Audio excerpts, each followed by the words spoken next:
most people just don't want to deal with them because on average, they just are not good, genuine people to be around. They're good to look at. They're good to work in brothels. They're good to, try to take over a bar. They're good when they're handing you food as like they're a waitress or they're on a call center call or something like that. But anything other than that, we really don't want 85% of y'all around. Just leave. Like it's sad to say, but it's the reality on it. Yeah. Everybody hit the like button, hit the like button, hit the like button.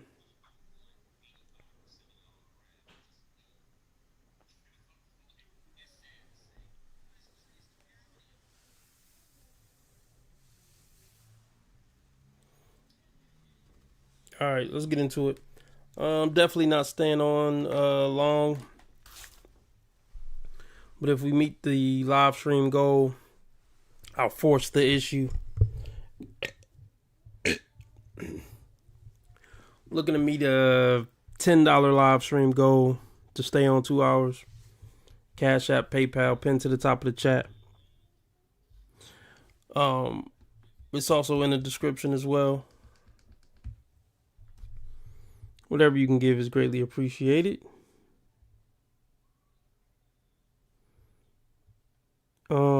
Other than that, let's get into it.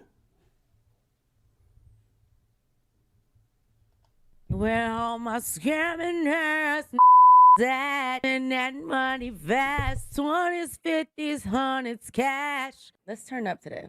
You ready to turn up? I think women should always now and this time hustle and focus on getting money.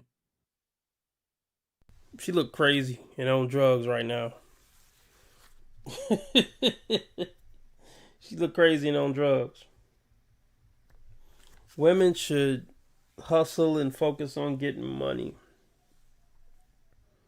Look, let me just put it like this. Shout out to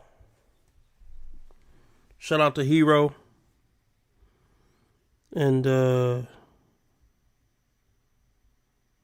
yeah. Everybody hit the like button though.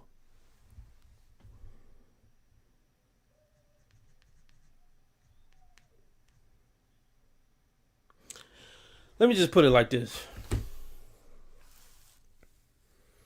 When it comes to dating conversations, if we ain't talking about building family trees, intact family trees and communities from those family trees, man, we ain't talking about nothing.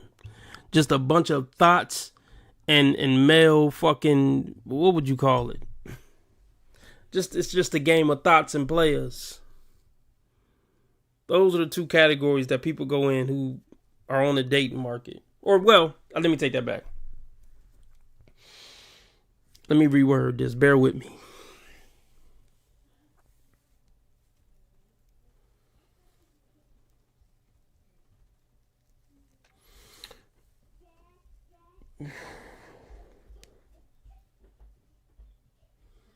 This man got gray in his beard, right? And she's 30 plus.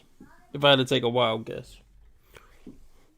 All these relationship and dating conversations are pointless because most of these people on these shows and podcasts, they're not building anything real with one person. They're just not. Just a bunch of broken families and motherfuckers just slanging pussies and dicks around. These are stupid conversations. I'm going to keep going over them because that's what my channel is about. But if we're not talking about one man getting with one woman and them building a family under the roof and continuing that cycle on and being an asset to their community, we ain't talking about shit. But fuckery. It's just, I don't want to hear bitches talk about dating and relationships. Because they're horrible at both. So they don't got no game to kick. It's just that simple. But let's just continue. Let's turn up today. You ready to turn up? I think women should always now and this time hustle and focus on getting money. Don't ever worry about it. I think that nowadays are overrated. Like, You gotta say that, baby. You a washed up thotty that's getting older. It's clear just looking in your face. This ain't no spring chicken. You got a kid out of wedlock, and your looks is fading, and you've never been able to attract a healthy relationship or maintain a healthy relationship. So yeah, you gotta say that, cause you know it just ain't looking good for the rest of your life. So fuck these niggas getting money. Yeah, that's what losers gotta say.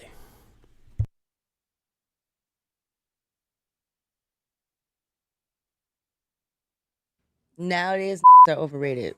Like, worrying about relationships in this time, it ain't what it used to be. It's kind of like everybody got to get to it. So you get to it on your own, and then you'll find somebody that's on the same page as you.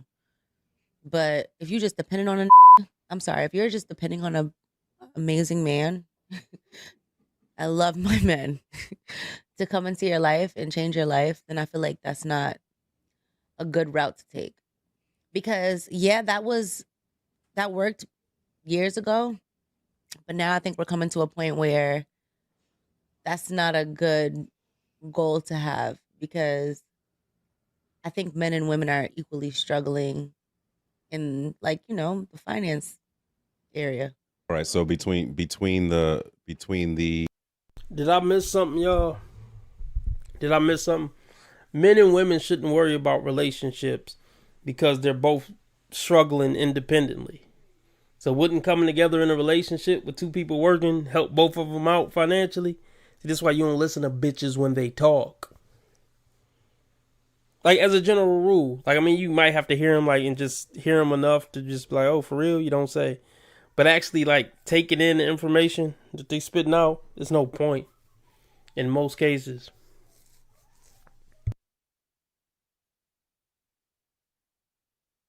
Struggling in, like, the finance area. all right. So between the depending on a so you say, I and didn't say depending cut that on out when I said depending on nigga. a depending on a man. Just be yourself. That's who you are. Nigga this, nigga that, bitch this, bitch that. It's who you are. I'm glad they didn't cut it out. They didn't cut it out. Just go ahead and be the ratchet bitch you truly are. No need to front for us. Just thousands of people. Financially, and just being super independent or hyper independent. That's like one extreme to another. So what would be the middle ground? I think right now, if I'm being completely honest, Please do. I think that you need to just learn to be hyper independent. I think you have. Where'd my nail go? I think women need to be extremely independent, and then when someone comes into your life and they can create some type of balance or help out with what you already do, then you'll be more appreciative of it. Whereas if you're already expecting it, then you don't appreciate it as much. Okay, but they're also, again, that's two extremes. Because how could one come into a woman's life if she is hyper independent? Because what could she offer him? What could he offer her? And she's already hyper independent. I mean, so just she has because to you're reverse. hyper independent doesn't mean that you have it all or you have it all together. So just because I'm independent and I'm making sure my bills paid, or I might live in a trap, like not. Yeah, but it's still a mindset that comes with hyper independency. So No, because when the right man comes into your life, there isn't gonna be a right man. Right men wouldn't fuck with a bitch like you. That's the part they don't get. A lot of these women, I want a good man, I want the right man.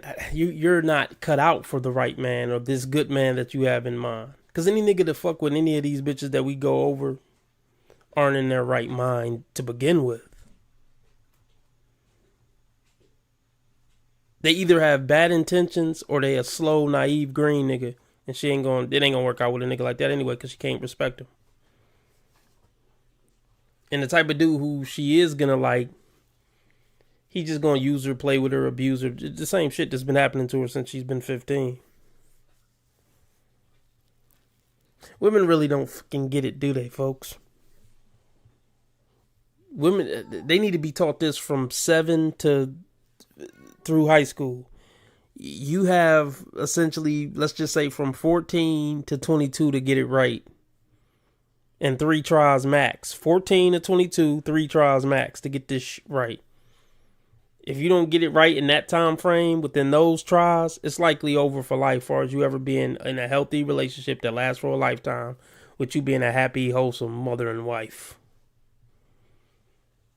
You find yourself 30 plus on the couch with a kid out of wedlock talking this goofball shit.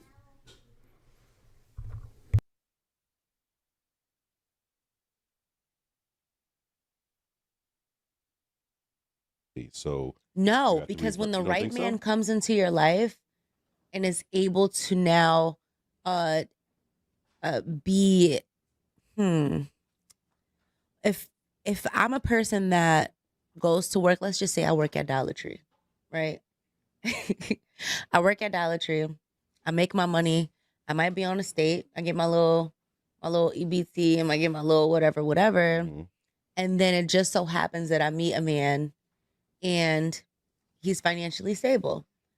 I'm not going to continue to take on the load of everything if the right man comes into my life. So now if I work at Dollar Tree and he is the general manager of Verizon, I'm just saying, you know, he probably makes more money than me, and he probably can provide extra things that I'm not. No. See, this is what I always talk about. If we're dating, I'm not just giving you money and I'm not changing your lifestyle. You're not my wife. You're not my wife. You a girlfriend. I mean, if you need $20 or something, sure, here go $20. You're my girlfriend. And even if you were my wife and I'm the general manager at Verizon, which isn't crazy money, let's just even say 70. So what's that? 60 after tax? You ain't balling. We need your Dollar General money. And really, hey, bitch, step your game up so we can step our life up. Not only are you going to have to keep your Dollar Tree job, start filling out applications for something better. These lazy bitches, man. These lazy bitches. They just want to exist. Thought you was hyper independent. It's all a facade. None of this stuff is truly who they are.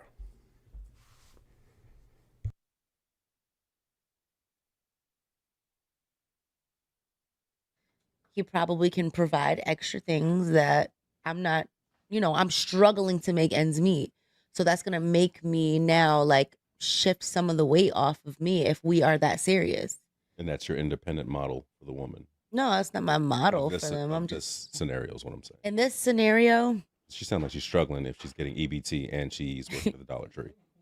That is a reality for a lot of people though. Okay. Like they're struggling and trying to maintain a job and trying to maintain the bills, the household, if they have children, so you're forced to be extremely independent because you got to go to work. You got to make sure that everything is taken care of. So until you are now with someone where they can at least take some of the load off, then you got to be independent no matter what. Well, see, let's be clear, and this goes for most black women, I'm going to say.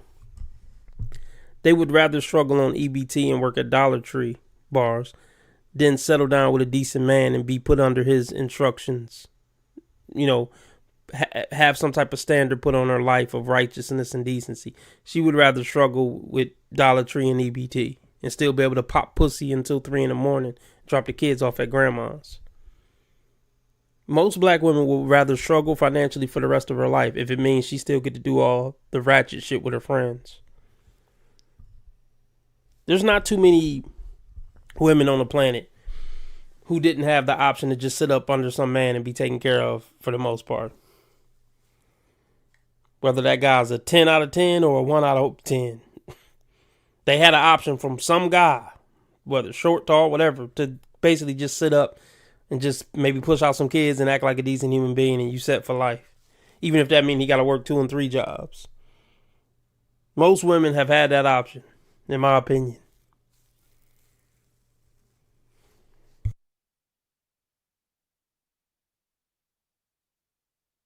I don't think there's really a choice as much. I think people are choosing independency over love. Yeah, absolutely. Okay. What do you think so? I don't think so. I think love is more of a challenge, and what you're talking about is everyday life to life I struggles. don't even think people are really considering love as much. I don't think I think people are so overstimulated. Well, yeah, you've had too many dicks on your forehead, I'm sure. You can't love. That's why she's speaking for herself. Really. But yeah, a lot of women can't love. They done been ran through too hard. That's what I'm saying. Like, I just said it again. I said it before. I'm gonna say it again. Look.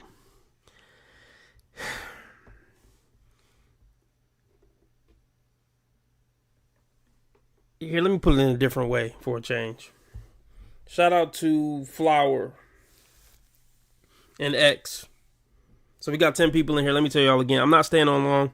I will stay on 2 hours if we meet the live stream goal, though. If not, I'm going to get off soon. The live stream goal was $10. Cash App and PayPal. It's at the top of the chat and in the description. Whatever you can give is greatly appreciated. But yeah, $10 keeps me on 2 hours. If not, I'm probably just going to stay on 1 hour.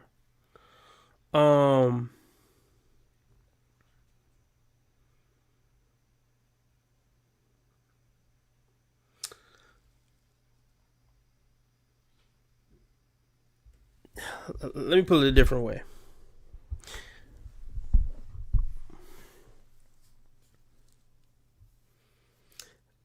Let's just say women have from 15 to 25 to get it right. So let's give a certain scenario. Let's say a girl got with a young man at 15. They stayed together till she was 23. Let's just say she ain't do nothing wrong. Well, she did something wrong in the relationship, but he left her or something, right? Or he cheated and she left him. She got her heart broke.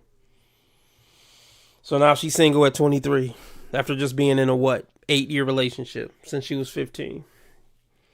She still could save it. Depending on what her next moves are, she still could save it. She's not really completely broken yet. Got a little blemish on the record, but she could bounce back and still get married and live a happily ever after in a sense. So let's say she get with the next guy at 24. They stay together for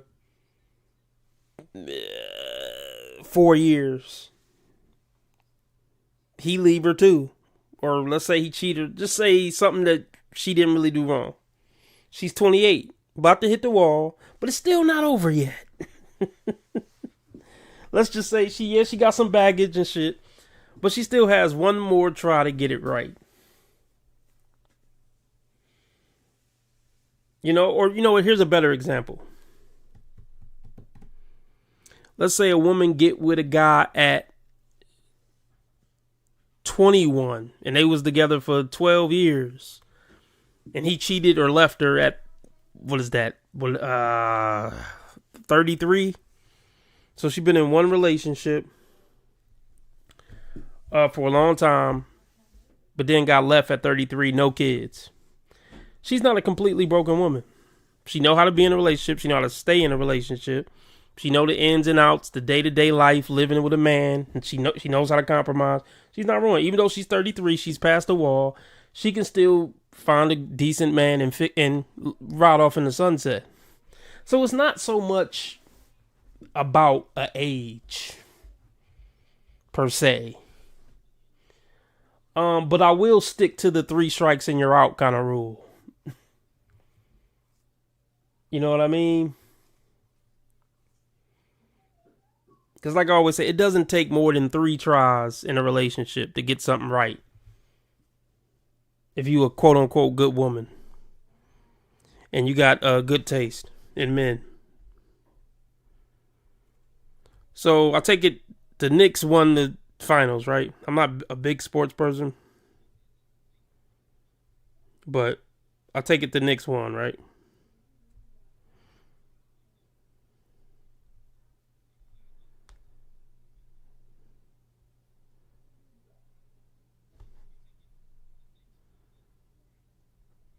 I don't think I got. Shout out to Divine Photos. I don't think I got your donation yet, but maybe it'll come through soon.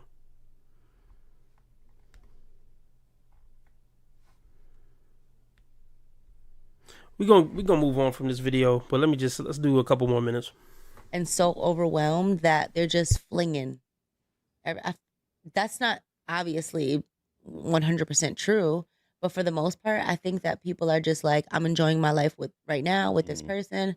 Whatever happens. I wish for the best, but I think people are just so overwhelmed with like life that it's like, okay, if it works, it works. It doesn't, it doesn't. But I don't think like sticking it out through everything is as much as is not as important or a goal or whatever. Exactly. You can't stick it out. Like, I think she's irreversibly damaged. She can't stick it out with one man at this point. See, let me say this. Shout out to Divine Photos. I just got the $5 donation. We only need $5 more to stay on 2 hours. Cash App, PayPal at the top of the chat, also in the description. $5 more, y'all. Keep me on 2 hours. But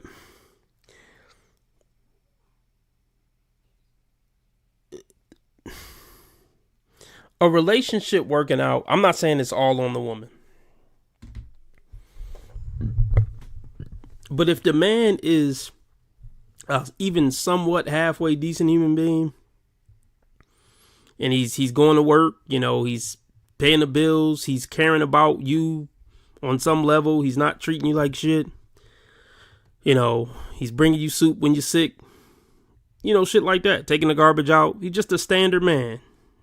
He got his flaws like everybody else, but halfway decent dude.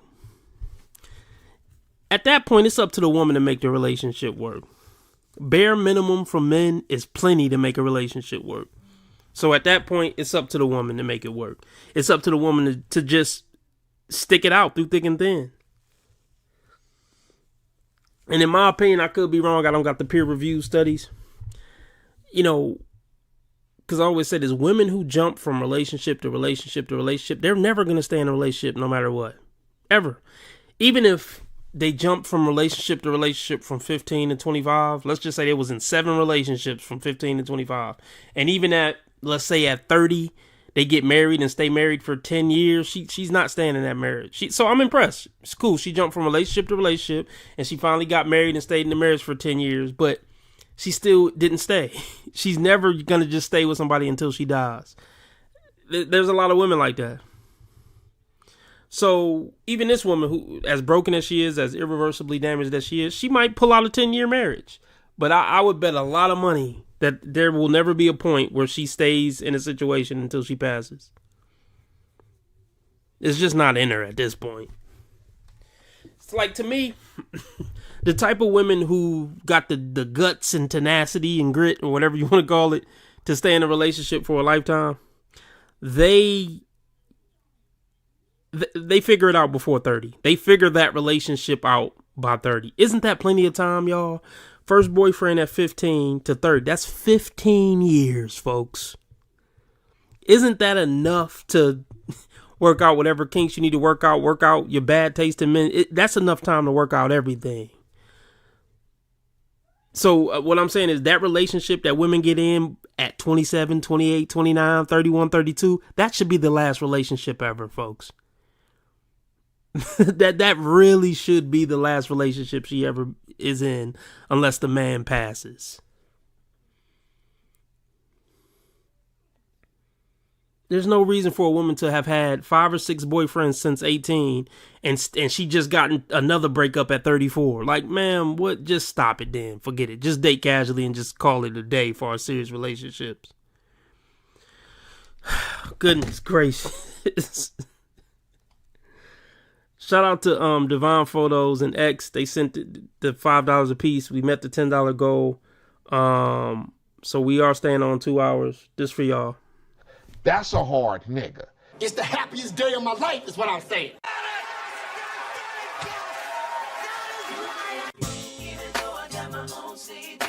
Hit it, hit it, hit it, hit it.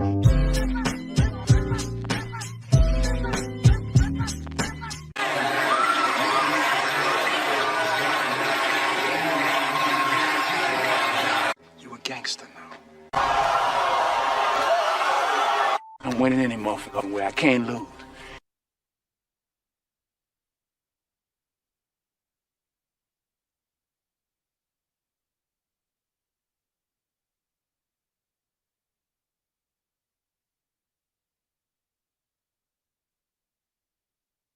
All right, I'm gonna get something to eat. I'm gonna let this play, unfortunately for y'all. Let's see. When is it too early to ask a man you're dating for money? Is this old? Yeah, this was from 3 months ago. We might have to watch that one next. So we have a special. Oh Lord, look at this tramp. I don't got anything against her, other than the fact that she's probably a tramp and she looks ridiculous. But as a child of God, I don't, hey, I hope she finds Jesus and find peace, joy, and prosperity. But let's just, anyway.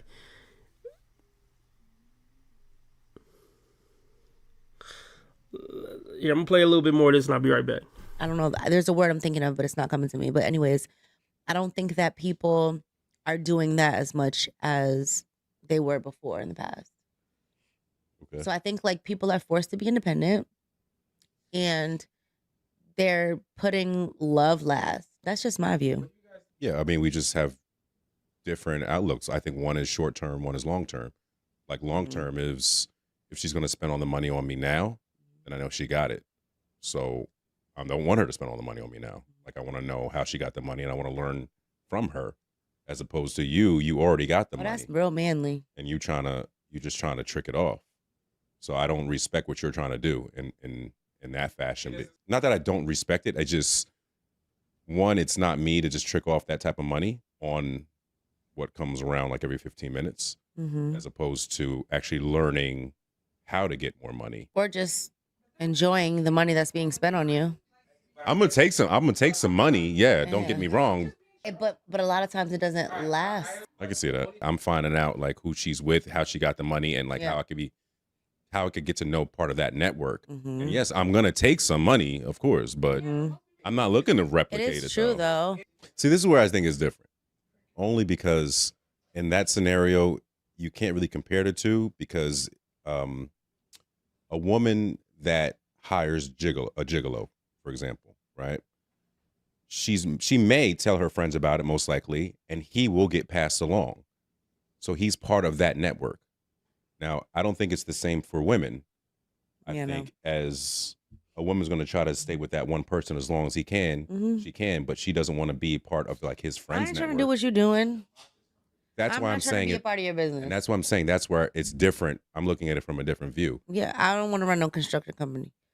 Respectfully, I don't want to run them. I don't want to be a part of that world. And that's what the problem is today, is that I feel as though women are getting not forced, but like we're having to step into areas that we don't really want to be a part of, or we wish we didn't have to be a part of, but it's just reality now. Like we have to kind of like, I don't know, like, it's like adapting like to society now. Like it's not okay just to be a stay-at-home mom, or it's not okay just to like, you have to cover your ass, and sometimes now that might require you having to learn the man's business that you're with. But is it something that I've always prioritized? No.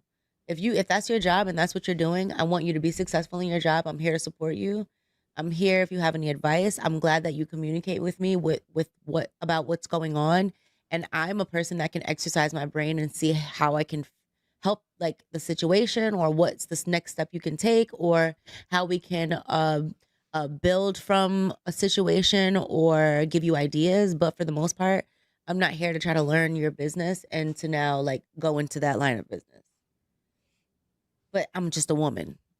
So that's how I look at it. That's not what my goal is. My goal is to find someone who I think works hard and makes me feel like they would be able to provide me a stable home to raise my children and, be reliable. So for a woman, or for the type of woman that I am, I'm not really trying to, again, I want to be supportive of it and I want to be a silent partner kind of, but I don't want to be completely involved and learn your business to the point where now I have to leave this relationship and go start the same business that you were just in. Maybe like it's a competitive thing because again, I know someone who makes it a point to involve herself and whomever she's dating, involve herself in whatever they have going on. Like, oh, I can help you with the contracts, or I can help you this. I'm going to level you up and blah, blah, blah. But that is more of an insecure thing for her because that's what she feels as though she has to offer because yes, she's intelligent and yes, she has knowledge. And like when it comes to, you know, working in she works for a law firm, whatever. So she knows about a lot of legal stuff. So a part of it for her is like, I'm intelligent. Like I could give you something that these other girls can't give you. I've heard her say it out her mouth. So that's her competitive. That's the part that she feels as though is going to draw men in.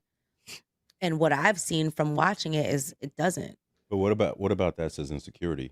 Because it sounds like she's trying to be an asset. No, because in that scenario, it would be that is her way to lure man in. Like, oh I need her. Like I need her to do this because I can't do that part on my own, or I don't know how to do that. Because when it comes to making sure certain legal things are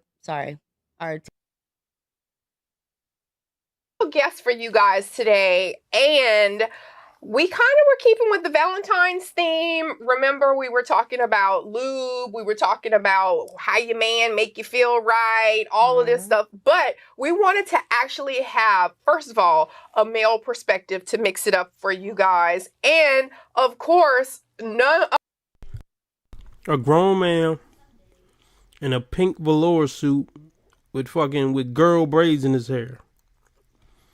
I can already tell this nigga about to be feminine. I can already tell. Of course, this is the type of guy y'all would get.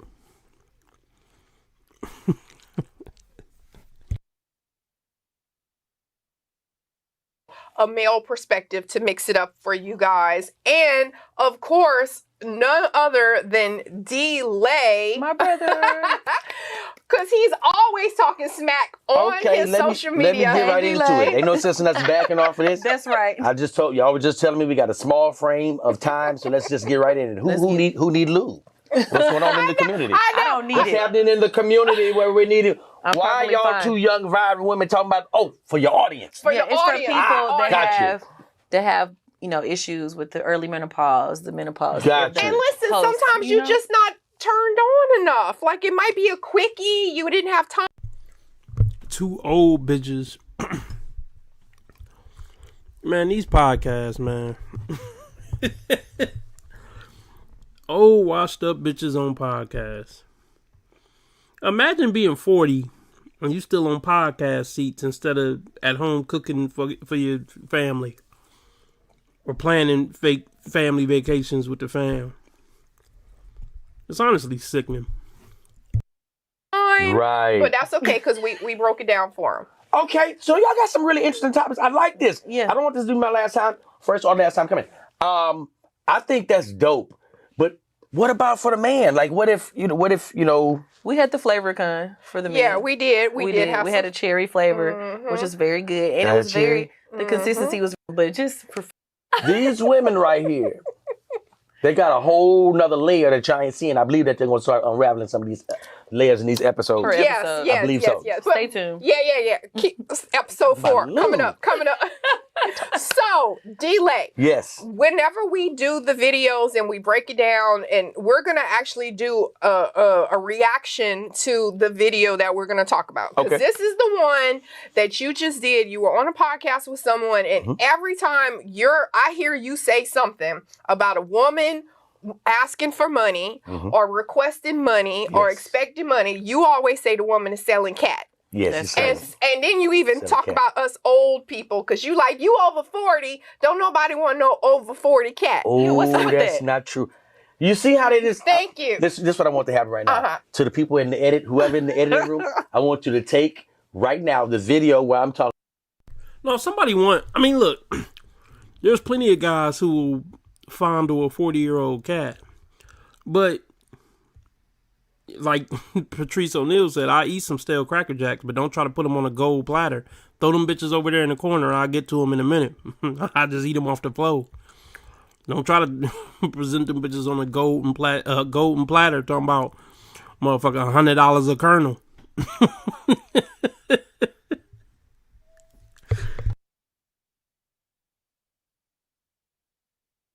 This is what I want to happen right now. To the people in the edit, whoever in the editing room, I want you to take right now the video where I'm talking about stop trying to sell cat in your 40s, and I want you to break down the words because these women be in my inbox arguing with me, and I'm not saying that. Because the over 40 is good. Over 40 is good. That's what I'm saying. I finally feel refreshed. I think it's great. I think over 40 is great. I never said it was bad. And the older the berry, the sweeter. I didn't say that. I said stop selling it. Yeah, but we ain't selling it if it's your man. No. I'm not That's y'all. why we need a clarification. Y'all not selling it. I'm talking about to the ones that are out there soliciting, advertising, and got the cat on sale. Stop selling it. Got the cat all in your bio. Selling them, That's you true. got the cat in your bio. Tell me the cat ain't in the bio. I done seen it. I'm a witness. I don't know. They don't come on my algorithm, but Not y'all. Just now, in general, the public. okay, listen. I want to be totally clear about this. If a man came up to you and said, "Hey, listen, Holly, Shannon, listen, I'm on vacation. I see you guys. I think you guys are amazing. I just want to have a good time tonight, and I don't want to hear no. So this is what my proposition is. I got $10,000 apiece for both of you guys. I don't want us to have a good time. okay. That $10,000 is way different than $40. right. I thought y'all wasn't selling it. Y'all ain't going for 10 bands a piece. There ain't too many bitches in the world that ain't going for 10 bands a piece unless she like, 100 millionaire or something. Kim Kardashian ain't going for 10 bands. But these regular podcast bitches, 99% of these bitches going for 10 bands. Brittany Renner probably going for 10 bands.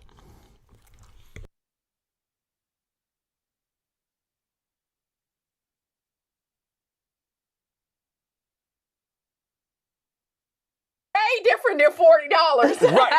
But hold on. What I'm saying is that right there. I might be like, you know what? See, Let's not me. He don't look that ugly. Right amount of money on the table. I'm kidding. Yeah. But my point in that is saying that wouldn't be in my eyes the selling. I'm talking about the people that are like advertising ass and trying to sell it. And you're in your 40s. That. Yeah, that's too much. That. If a guy proposition you decide to do it, that ain't even selling. That's just a great business deal. Okay, no. So you was on the show. Yes. You was on the podcast, and the girl said, whatever the conversation was, you said, how soon is too soon to ask a man for money? And the girl was like, well, let me answer that question. Like, okay. How soon is too soon to ask a man for money? Just flat out asking me for money is kind of crazy. See, I wish women just actually would sell it. I wish women didn't have like that thought of it being a stigma and just flat out sold it. I would respect that more. Like if I was kicking it with a chick and she like, look, we ain't gonna be boyfriend and girlfriend or nothing. But look, I keep giving you this pussy consistently every single week without missing a week. But if I ever need $50 or something, I need you to run that up for me.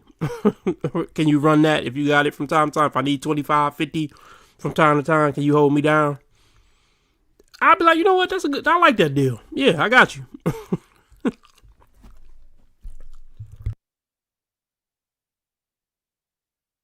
ask a man for money.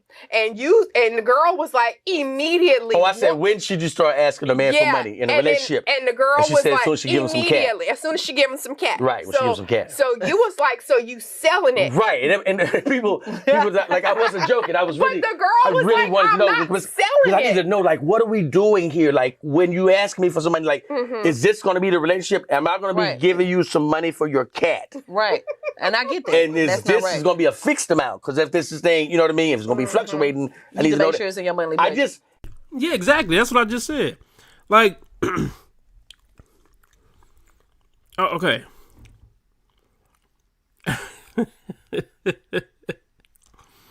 But see, here's the thing about that.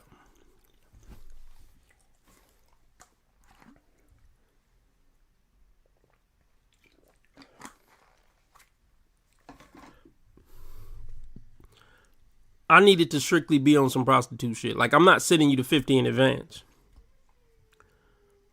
So every time you invite me over, I had a 50 ready. I'm not just sending the 200 or something on the 15th every month. No, because the bitch will be ducking and dodging. And see, another reason I like that, I don't got to be a mind-blowing performer every time. I ain't even got to worry about how I perform or don't perform. If I came too quick, I ain't got to worry about none of that. Because it's just, look, I come over on Fridays with my 50 and you handle your business. It ain't about pleasing you.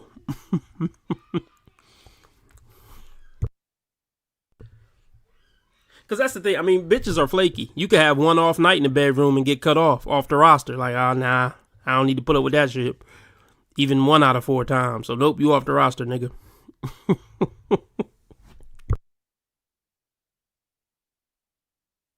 Fix them out, because if this is thing, you know what I mean? If it's going to be fluctuating, I need to know make sure it's in your monthly I budget. just, here's the deal. Maybe I don't even want to do it. I just want to know what the parameters are with how we're going to be dealing with this But relationship. why is okay? But if we are, But if you suddenly tell us off the rip, don't be playing with us. Don't play with us. Yeah, and I get that. but Just say it. how do you differentiate between me messing with you and being monogamous with you as a man to now that is basically interpreted as me selling cat? Like, what makes the difference? Like, how serious do we have to be to where men don't think that we're trying to sell it versus you my boo now, so I'm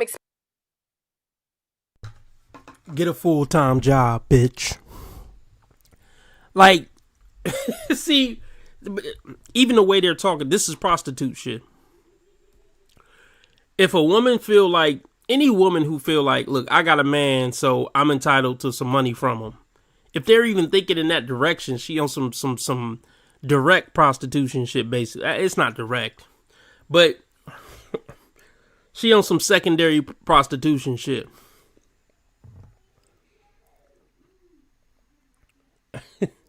But pretty much all women are on some tertiary prostitution shit. But this ain't some primary prostitution. Like, here come my pussy, give me some money, leave some money at the end of the nightstand or whatever. But this is that secondary shit. You my man, so therefore I should be entitled to whatever money you got access to.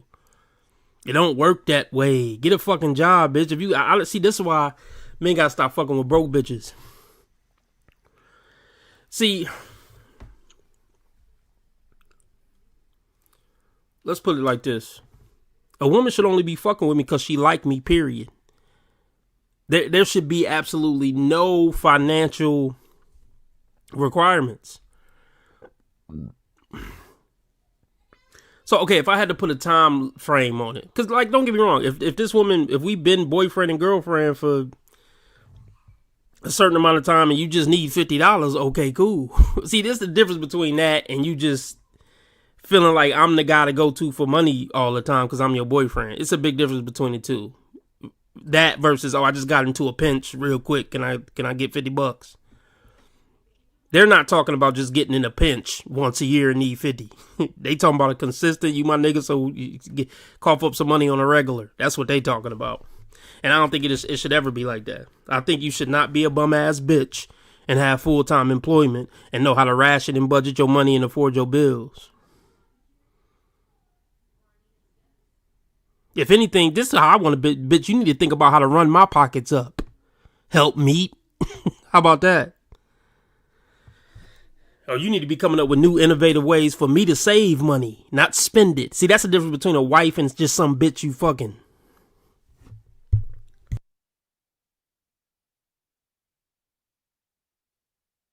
That we're trying to sell it versus you my boo now, so I'm expecting you to pay for certain things. Okay, that is a difference. There's categories to this ass selling. Yeah, that's what we need. That's why we got you, the expert. Ass selling categories.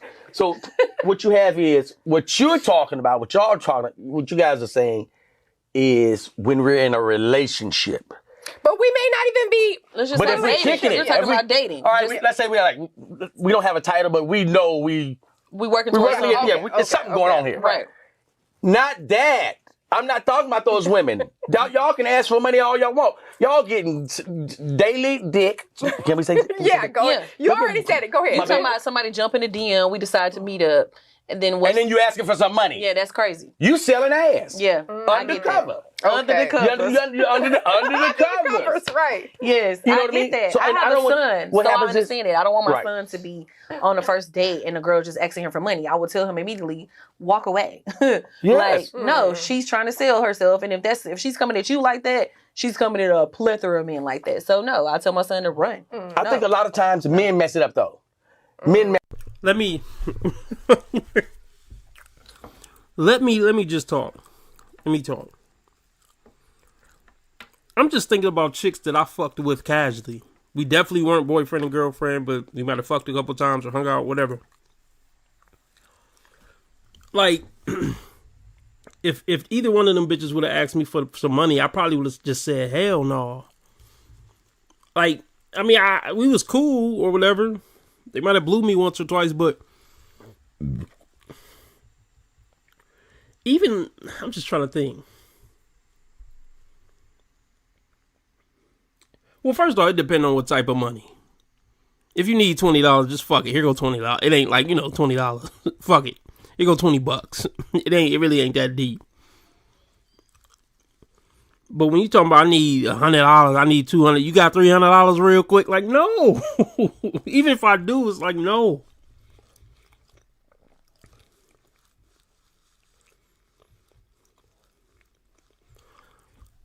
Here's my general rule.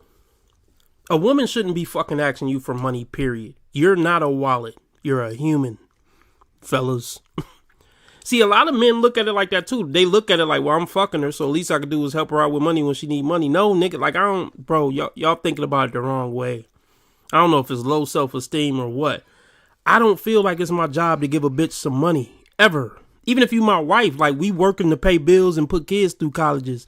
I'm never in the mindset I'm about to give my bitch or my wife, let me just give my wife $300. No.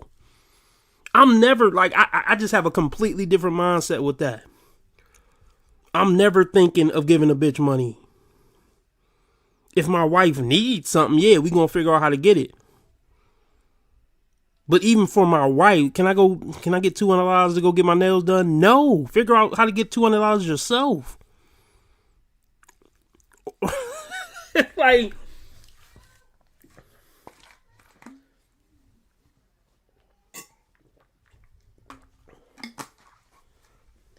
let me reword that. Let me reword that real quick. Hold on.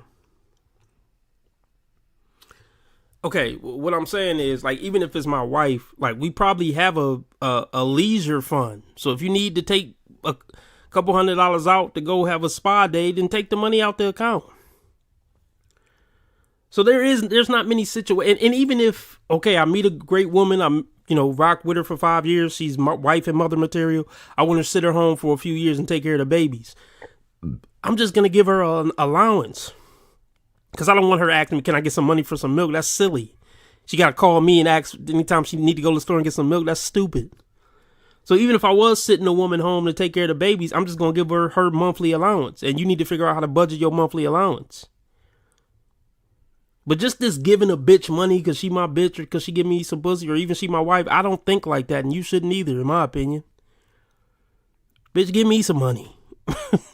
What the fuck? Maybe I got a pimp mindset. I'm not a pimp, but maybe I just got a pimp mindset. Maybe I was a pimp in a past life.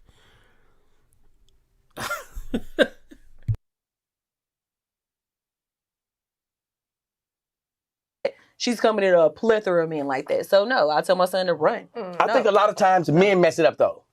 Men mess it up, and let me tell you how men mess it up.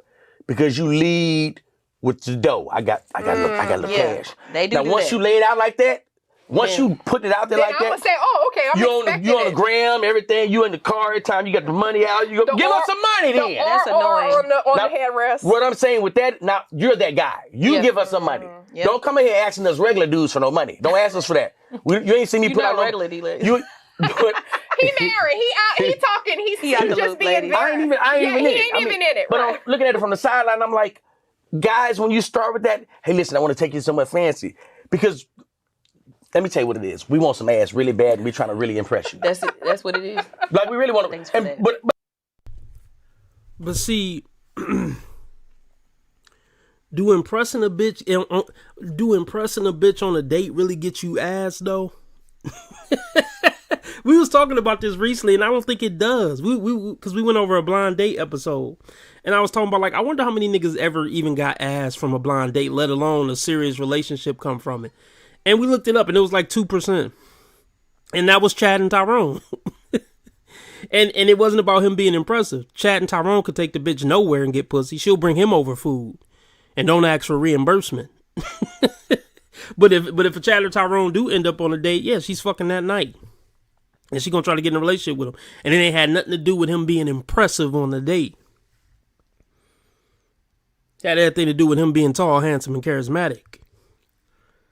So, I mean, I guess it works sometime, but I think the success rate of just going on a date with a bitch who didn't really like you from the jump, but you just was so impressive on that first date she gave you the ass because you just knocked her socks off with how impressive you was, that gotta be 0.5% of dates. I think a lot of dudes maybe thought, oh yeah, I really laid it on thick. No, she knew she was gonna fuck you already, bro, before she showed up to the date. You didn't impress your way into the draws.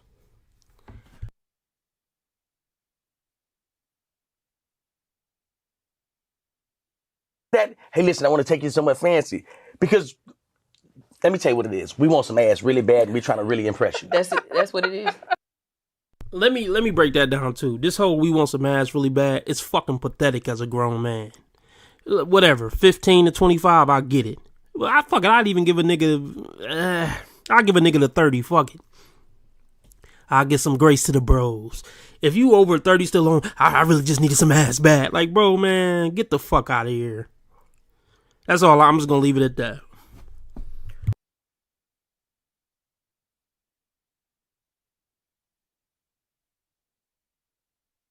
Hey, what it is. We want some ass really bad and we're trying to really impress you. That's it. That's what it is. Like, we really want to. But here's the deal. And I always told dudes, man, when you adopt this right here, I just started telling women the truth. I did this like some years back. I said, I'm gonna just tell you the truth. Yep. Now, if I ask you to go out on a date, if I say, let's go to Malibu, let's go to this dope ass restaurant, I'm going because for one, I want to go. And for two, I want to go with somebody that's dope. Yes. Right. So that's my agenda. Right. For doing that. Most dudes do it like, I'm gonna impress her.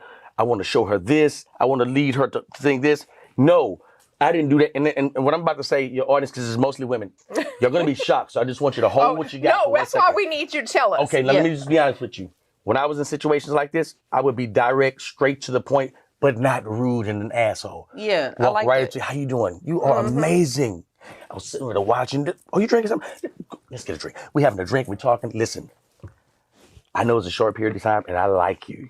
And I just, for whatever reason, I'm drawn to you, and I want to have sex with you. And I don't want to be rude. I know, straight to the That point. works for D-Lane. Let me say something. It doesn't work for everybody. That works for D-Lane. For me. Yeah, not y'all MFers. Right. But that's sweet though. I don't see nothing wrong with that. I'm cutting out all the bullshit. You getting to the point. All of it. And the woman right there can say, you know what? Hey, get out of my goddamn face with all that Or bullshit. let's go and you know under what? the And I will covers. be like, oh, let's go undercover. You right.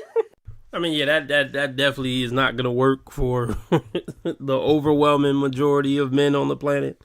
Like, I mean, yeah, like 95 to 97% of the men on the planet. See, this is where I condone just flat out prostitution. Because who feel like going through all this just to get some ass? Like, I don't want to go through all this. Man, I'm gonna just say that. If prostitution became legal in the United States, the game would just be completely over for women. It's about to be over anyway because the lifelike sex androids are coming. But even if that wasn't coming and they just legalized prostitution in America, all this shit would be over for women. Motherfuckers wouldn't talk to women. All this taking bitches out on dates and am I gonna text the right thing? Do she really like me? What if I just go up to her and be direct? All this shit, all this headache to get some buns. Man, all that shit would be over with. If that response is get the hell out, okay, not a problem. Right. Because in my mind, you just missed out on an amazing evening. God damn, it's going to be great. But most dudes' egos are bruised, so they're only retaliation is to try to attack and try to demean and try to, Yep. you know what I mean? Mm-hmm. And guess what? You still not getting it. You still not. Because as women, we know off the dump if we want to have sex with you or not. From That the part. very first impression, look, everything. We already know. Like, we actually worse than y'all. Y'all think y'all just want to smash? You would be surprised at something go through our head. But let me pause we it already for know. 1 second. Back to Well, Chris Rock said that. Chris Rock said, I forgot the joke, but I think he said within like 10 seconds. And the joke was, long as you don't say nothing too stupid in between the time of us doing whatever we doing and you fucking me. Long as you don't say nothing too stupid. But honestly, if you find enough, like if she really want to fuck you, it ain't really much you can say to fuck it up. If you one of them ones. Let me put it like this.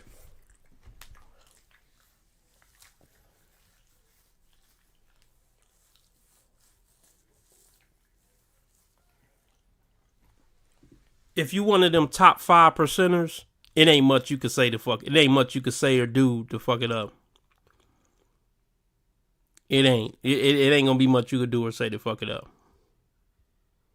Now, if you just top 20%, because sometimes women like a guy who in the top 20%. He ain't top 5 or top 10. He just in the top 20. But it's something about him she like. He could fuck it up pretty quick. Like the top 20% dudes, you gotta, you know, play it careful. Them top 5 and 10% dudes, not as much. Especially like them top 1 to top 5% dudes, yeah. Ain't much they could do to fuck it up.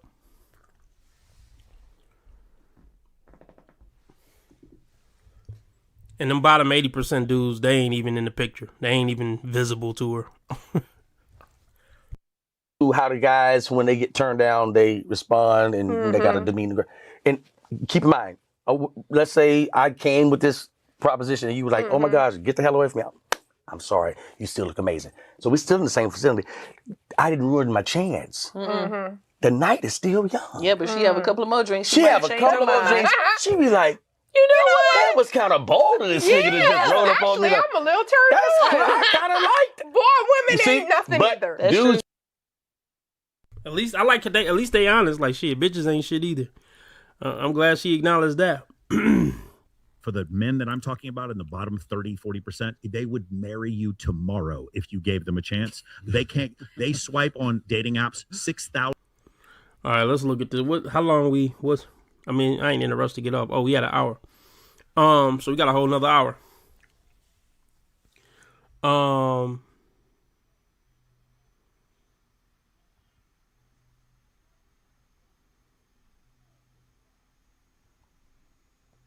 Here, I'll be right back. I'm coming into my 4th year single now, which is crazy because I still remember, well, to be honest. She's coming in on her 4th year single. Now, this isn't an ugly chick. I mean, I don't like her eyebrows, but whatever. This isn't an ugly chick. I'm about to leave, but... And okay, making a video laying down in her bed, look like her top is off. Is that by accident, folks? Of course not.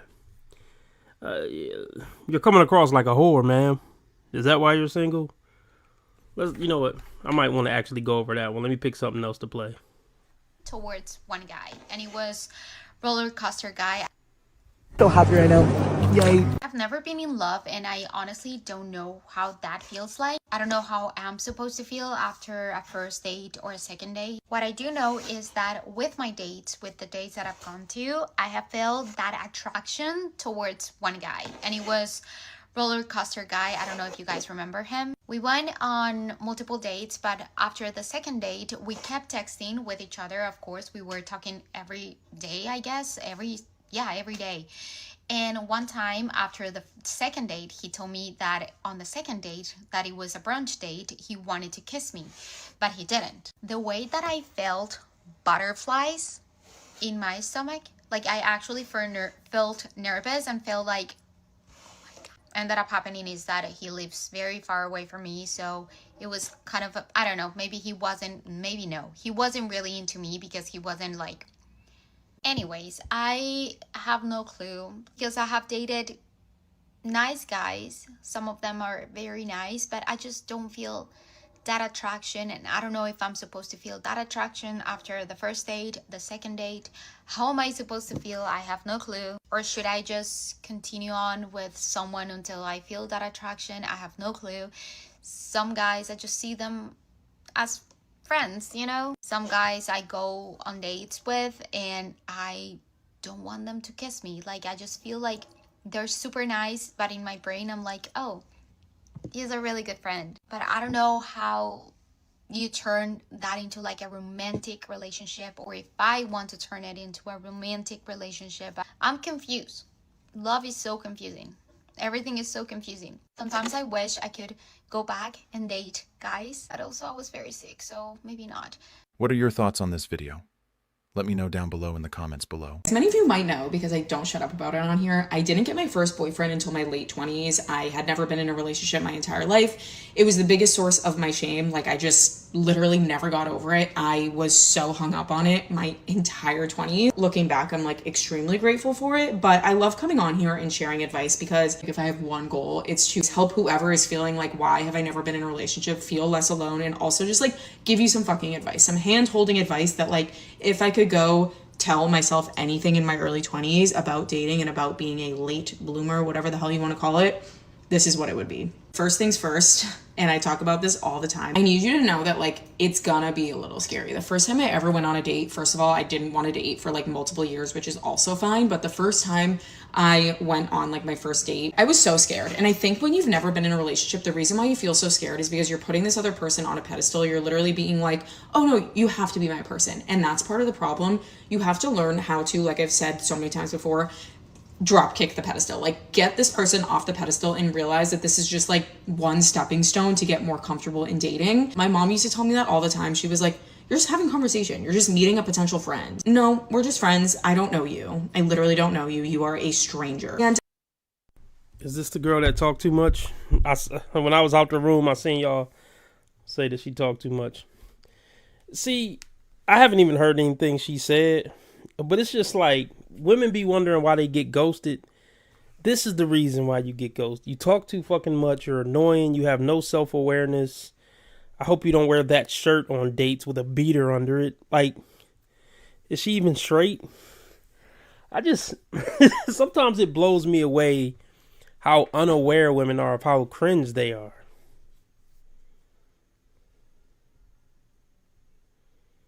I don't know.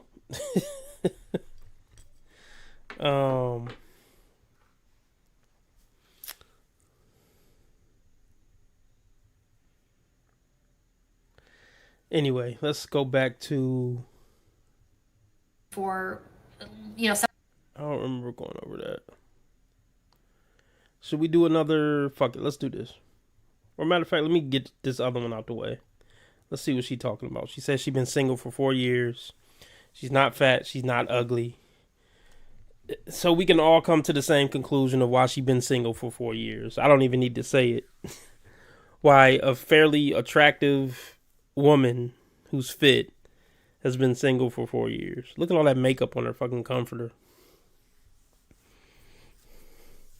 It's because she only goes after top 0.5 to top 5%ers who don't give a fuck about her. She loves going after fuck boys and players. And let me touch on this. That's one of the reasons why if I had to guess, why she's been single for 4 years. But here's the other reason. Out of all these tall, muscular, handsome dudes that women like this fuck on from 15 to however old she is now, I said it before, I'll keep saying it. Some of those guys really wanted a relationship. They found her attractive, but the more they talk to her, they like, fuck no. This ain't relationship material. So, just be clear. When we go over these attractive women who've been single for years and years and looking, it's not just that the tall, hot guys are just pumping and dumping. That's not the only reason. It's also because she's a shitty person who isn't relationship material. That's a big part of it too. We never can lose sight of that.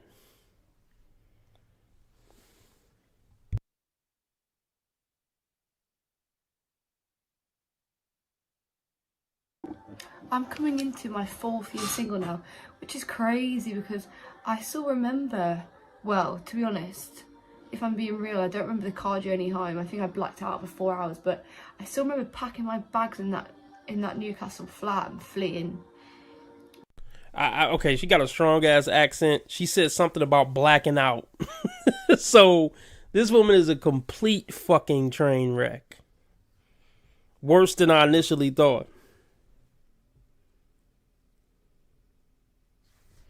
Hold on, I'm reading some comments. Why did my voice shake then? I remember it's 4 a.m. Picture this. I don't want to say too much. I don't really like. Do you know what I've got a real big problem with? And all my friends are like, well, I don't know why, because you shouldn't. But like, I just don't really like outing people when they can't defend themselves, kind of thing. Even though I know that they wouldn't have any way to defend themselves, I still don't like doing it because it feels kind of unfair to me. Which I shouldn't really have that, but whatever. Anyway. I remember fleeing that flat. Honestly, picture this, right? It's 4 a.m. Actually, do you know what? It's unfortunate because she's actually kind of cute. I actually think she's kind of cute. Let's go. I mean, I think a lot of these girls that I go over is cute. I just don't like to cast their heads up. Not that they're ever going to see this video. But it's sad, man. It's very rare that a undeniably attractive woman is going to be relationship material. It's just so rare. It's kind of ironic, isn't it? Because kind of the point of you being an attractive woman is to lock down the best man you can as early as you can in your peak.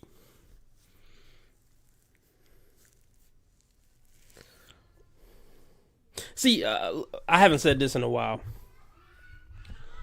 I remember one live stream I said, a 9 or 10 out of 10 woman best bet would actually be to lock down a hard 7 dude.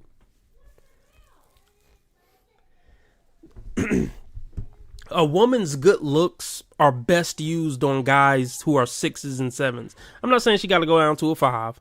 She can get a slightly above average dude, but a pretty woman is going to be able to cash out the most with a guy who's about a 7. I would say a 7 or 8 max, but they be chasing the 9s and 10s, and beauty it ain't shit to a 9 or 10 guy. It's just another day at the office.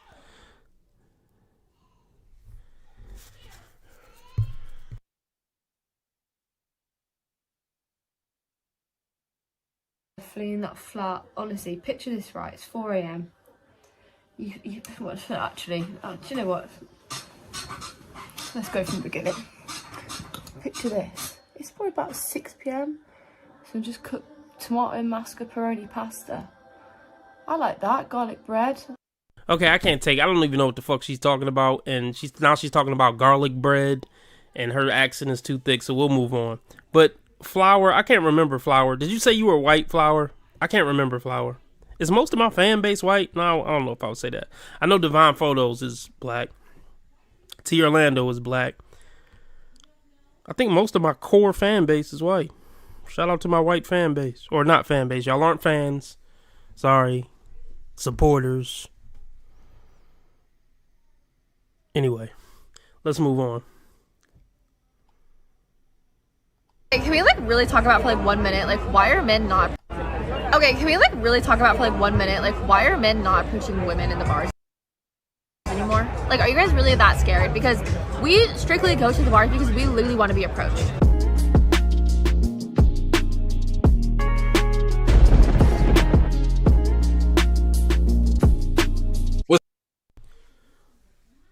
Let me say this real quick too. For the guys who actually are players, I bet them niggas be getting annoyed with bitches the most because they deal with bitches the most. I mean, the Chads and Tyrones deal with the most bitches the most frequently.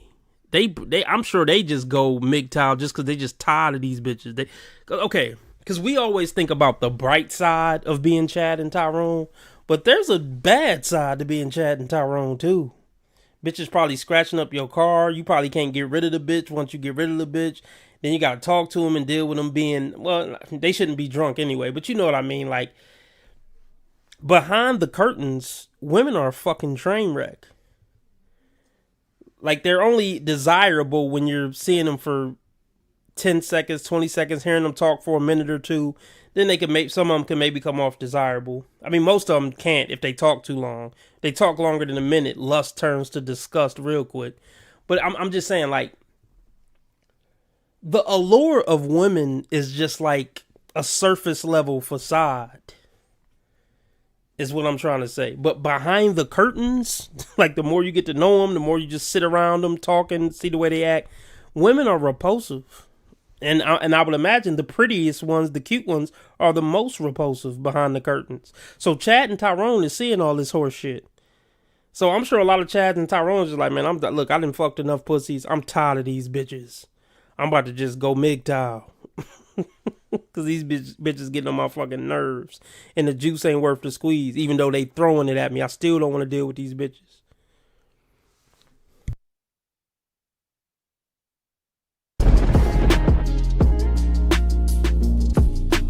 What's good with y'all, man? Listen, bro, we gotta get this point across real quick. Women are always gonna say a lot of contradicting things in the same sentence. I have not seen this yet, but in the same sentence, they will say something and then say the exact opposite. This is why you don't pay attention to what they say.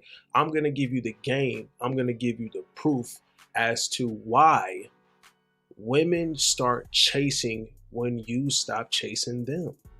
Okay, it's clear cut proven that they want something that they cannot have. Be a bit of a challenge. All right? Be a bit of a challenge, gentlemen. When they finally see that you're not just going for anything, all right, they will make themselves available. They will make them. Look, this is, let me break this down. I'm gonna finish chewing. Let me let them keep cooking. I'm gonna break that down. Themselves appropriately available, even. A quality choosing signal. Now you make your move. And we're not putting in any more effort than needs be. Bro, you're tall and handsome. I don't know if you're tall, but you're a handsome dude, bro. This shit only works if you're already somewhat him. Let me break down what he just, let's hear it again. Themselves appropriate, not have. Be a bit of a challenge when you stop chasing them. Okay, it's clear cut proven that they want something that they cannot have. Be a bit of a challenge. She has to like you already before you even employ this.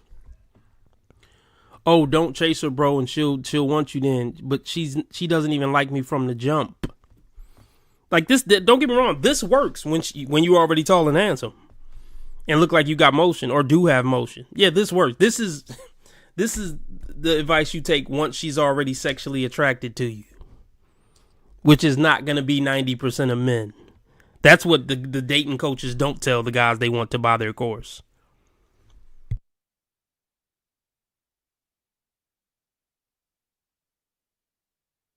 That they cannot have. Be a bit of a challenge. All right? Be a bit of a challenge, gentlemen. When they finally see that you're not just going for anything, all right, they will make themselves available. They will make themselves appropriately available, even. A quality choosing signal. Now you make your move. And we're not putting in any more effort than needs be. All right? That doesn't mean you're going to lock her in for 3 dates, because first and foremost, you got to categorize these women. Are they going to be the short term, the fun time, not for a long time, or are they quality? Chances are, if you're meeting them outside around some drinks, we talking about fun. And gentlemen, I want y'all to have fun. I want you to enjoy the dating game today. Now let's get into this, because I don't know what they're going to be talking about here. Okay, can we like really talk about for like 1 minute? Like, why are... So look, he's enjoying the dating game. Look,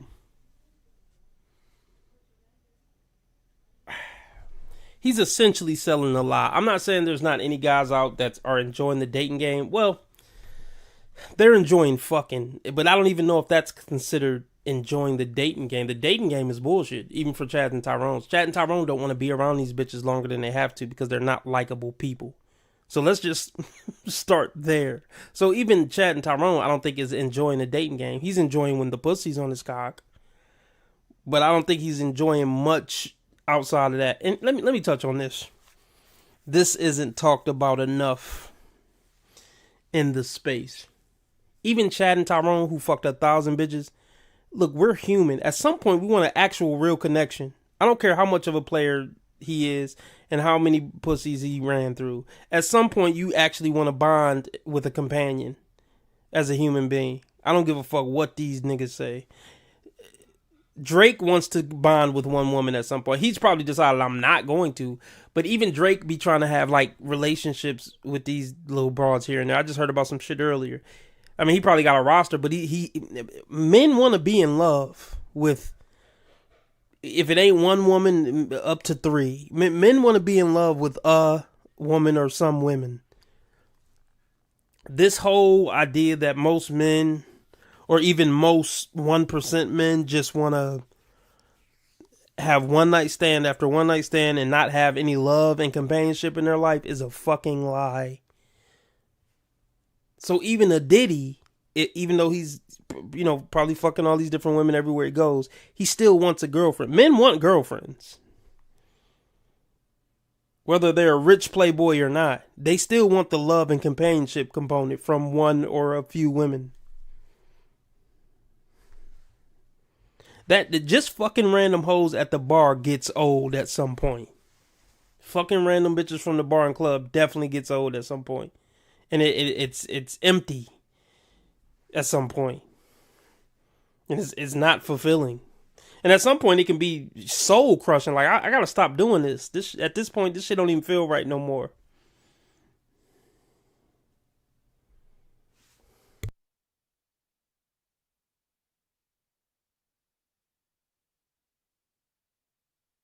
To this, because I don't know what they're gonna be talking about here. Okay, can we like really talk about for like 1 minute, like why are men not approaching women in the bars anymore? Like, are you guys really that scared? Because we strictly go to the bars because we literally want to be approached. Like, I'm not there just to like hang out with my friends. Like, yes, I want to see my friends, but like I am also there because I want to talk to people. I feel like the whole like, oh, I've been rejected once and like now I'm terrified is crazy. That's what they all I think say, and I'm like, okay, fine. Then you're never gonna like meet your wife. No, right? Like, just try. Like, have like, fun being single. Have you guys not been rejected? Okay. You're not gonna meet your wife out there, guys. Like I said, any chick you meeting outside, like outside, you go for the fun value, you go for the entertainment. Girls want to have fun, you capitalize on that. These same chicks are willing to take dicks to the noggin for that first encounter, that first night, as long as you keep it up for the night. I'm just saying. We're not looking for a damn wife. And guys, the rejection shit is practice, so fuck it. Let's go. By other things in your life, like a job or whatever, like school. And you keep applying. Like hello. Like, we're not gonna bite. Like, we want to be approached and we want to talk to you. Like, just read the room. Oh gosh, look, y'all. I don't even need to speak on this, but I'm just gonna do it because we ain't doing shit else right now. Y'all don't want to be approached by 95% of men. Please, this video is specifically for Chad. They're not gonna word it like that, but what they're saying is, Chad, please fucking approach the hot 1 or 2 guys at the bar out of 100 that we like. Please come up and talk to us. Maybe he don't fucking like you or find you attractive. Have you ever thought of that? Maybe that's why the tall, handsome guy who looks rugged and got a nice beard isn't approaching you. And the sleeve tattoo. Maybe you're not in the top 20 hottest chicks in there, and he's not paying you a fucking attention. It's not that he's scared. Is your ego too thick to take that rejection?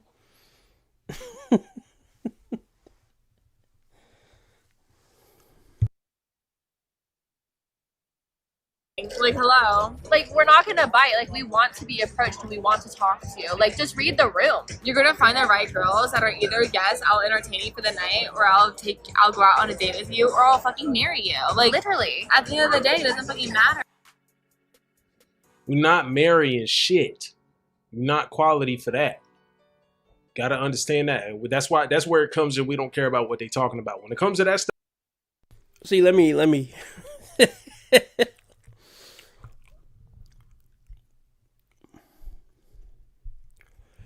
me break this down, because a lot of guys still believe in it. Even guys like this believe in the fairy tale of, oh, I'm gonna meet a quality woman. Most of these women ain't quality, but one day I'm gonna meet one of the 1 to 5%ers, and I'm gonna get married, and we're gonna have a good life, and this and that. Okay, let me. How do I want to word this?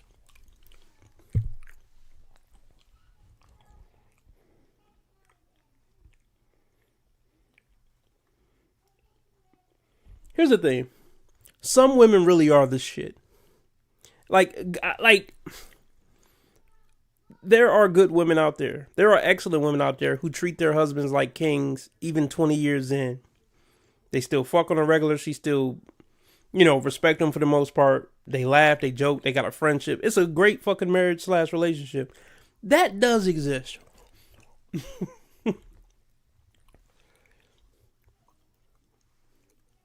But let me say this.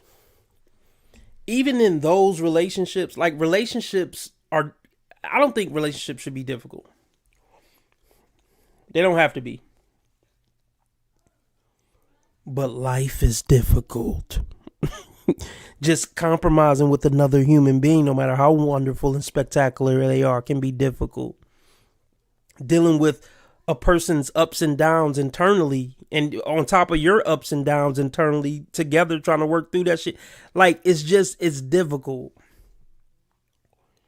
Even when the quote unquote relationship isn't difficult, just day-to-day interactions with humans and dealing with the wrenches that life throw at you together is difficult. Right? So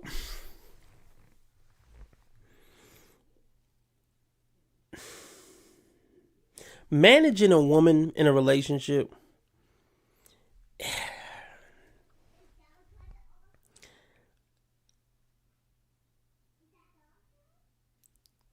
it's just difficult too. There is no fairy tale. I just want to say that. That's basically what I'm trying to say. Even when you meet a good woman, even if you meet a good woman and marry her, you got a long road ahead of you, buddy. And you also got to consider this. If you meet a woman at 20 and y'all get buried next to each other at 90, that woman is going to turn into 5 different women throughout the process of life. So even if you're with that special woman, y'all click, y'all laugh, y'all joke, y'all barely ever fight. Okay, that's one version. Let's see how the next 4 goes. So this whole myth of I'm going to meet a good woman and we're going to get married and live happily ever after, men need to let that shit go. I wonder is bro still with that one chick? I remember a video we went over before. I wonder is he still with that Latin chick? I hope he is. Let's see. Is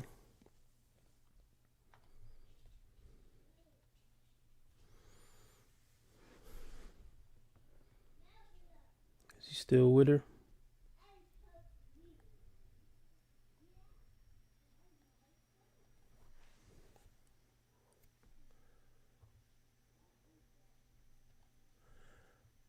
I thought he had some pictures of her. They might not still be together. You never know.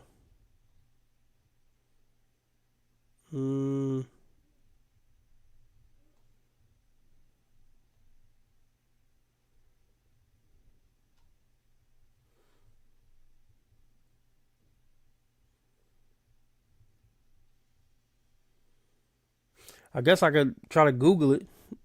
He got 250,000 followers. Maybe I could find it. Hold on.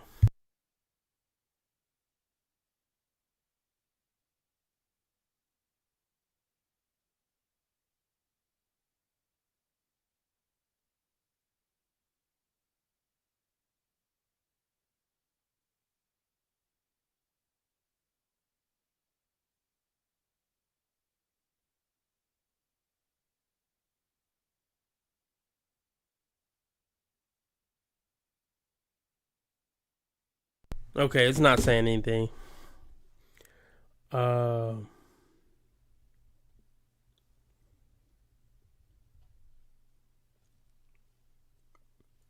get back into it.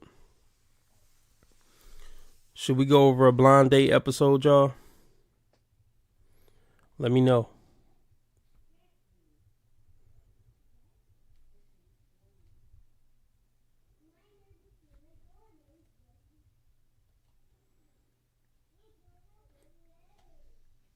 Like, oh, a lot of men don't bring anything to the table. It's like, oh, I have money, so that's all I'm going to offer you. But when a girl has money and they have everything that they need in life, what else do you bring to the table other than money that I already have? 80% of women. Oh, gosh. Ma'am, you don't want to pay bills for a lifetime, bitch. I ain't calling her a bitch. I'm just calling the demon within her a bitch. Look, you don't want to pay bills for a lifetime, bitch, and you can't leverage your money. This whole thing about what else do a man bring? Oh, my gosh. She claimed, oh, I don't care about your money. What else do you got besides money? Yeah, but he got to have money. That's still the door price before you even start fucking with him. Why are you leaving that part out? Yeah, and I'm sure you got to be handsome too. You're the typical black woman. And I'm sure he got to be a certain height. So by the time a man is tall, dark, and handsome and got money, yeah, he ain't got to, in his mind, he ain't got to bring much else. And he probably works so much, he don't got time to bring much else. She knows the exact guys in her inbox right now who are emotionally intelligent. And all that other shit she's talking about, the intangibles. Or whatever you want to call it. Like, let me break this down. When women say this what they talk. This what they mean. Let's do this.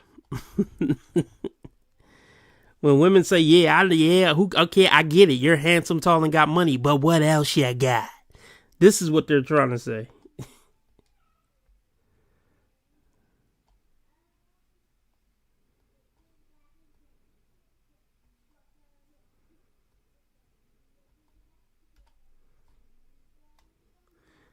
They're saying, so what, you're Mr. 2.6.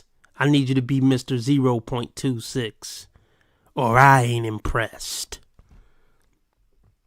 That's essentially what she's saying right now. I don't care if you tall, dark, and handsome and make six figures. You ain't emotionally intelligent enough and you work too much, so I don't care. It's fucking absurd, man.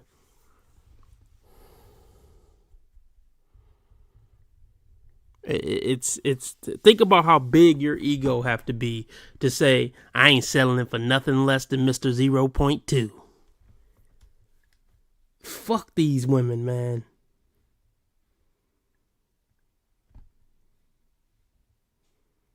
That they need in life, what else do you bring to the table other than money that I already have? 80% of women are not marriage material. They're not. They're selfish. It's actually, I would think it's, look, I think it's probably more than that. You know what? I ain't even gonna be that pessimistic tonight. Okay, we'll roll with 80%. We'll roll with 80%.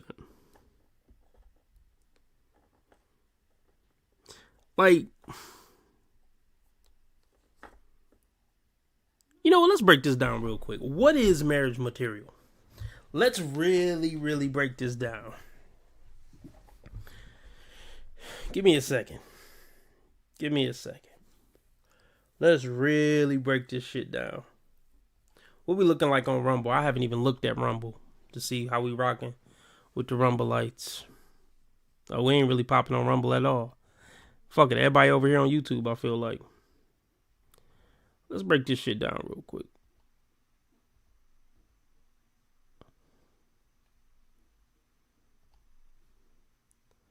Let's really break this shit down.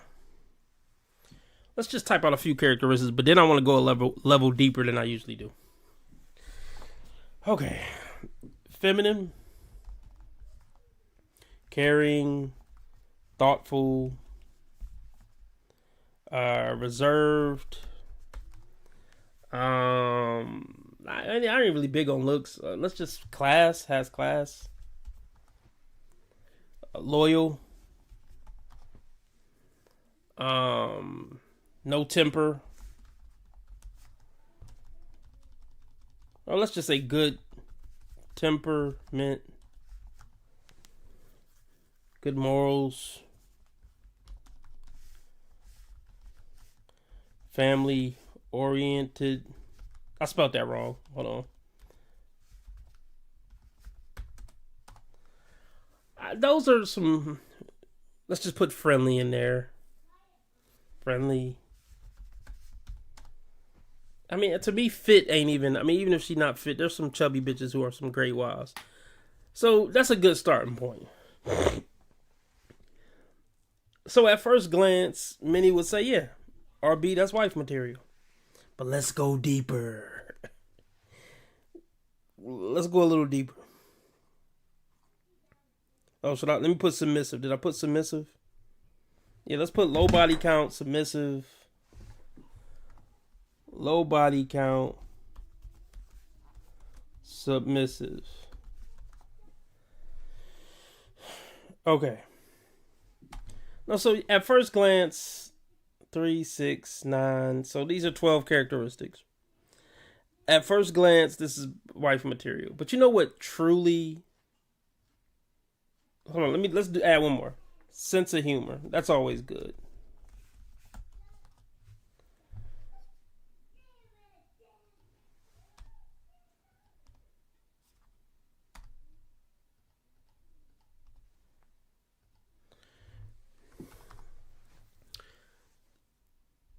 So I wonder what percentage of... I'm about to just AI it and see if they can come up with something of what percentage of women this is.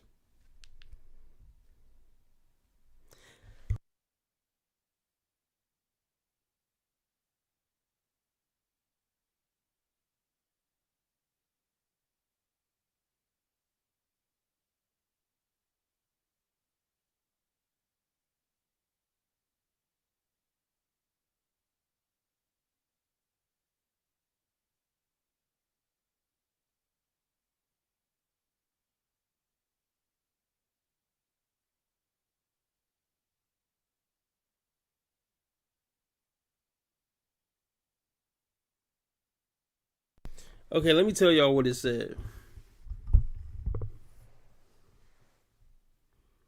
Oh, it literally came up with it came up to a number. It said the overlapping percentage of women who hold all three traits. This was just, okay, let me just read it from the top. It said if 50% of the population is family oriented, 30% is naturally reserved, and 40% shares your specific moral framework, the overlapping percentage of women who hold all three traits simultaneously drops to 6%.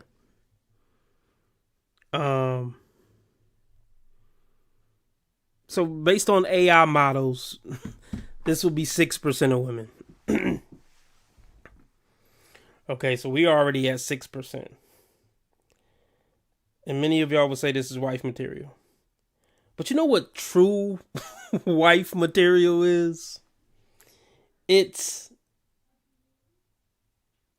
how many of these can she maintain for 50 years? Now that's true wife material. Because one thing to have those the first year or two, the first 5 years. What percentage of women can have it for 20, 30, 40 years? That's really wife material. So from now on this channel, when I talk about wife material, I'm not talking about the 6%. I'm talking about the 0.6%.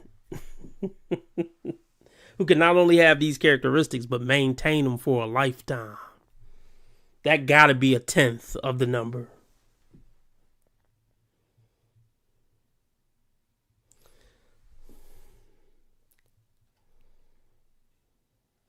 Of women are not marriage material.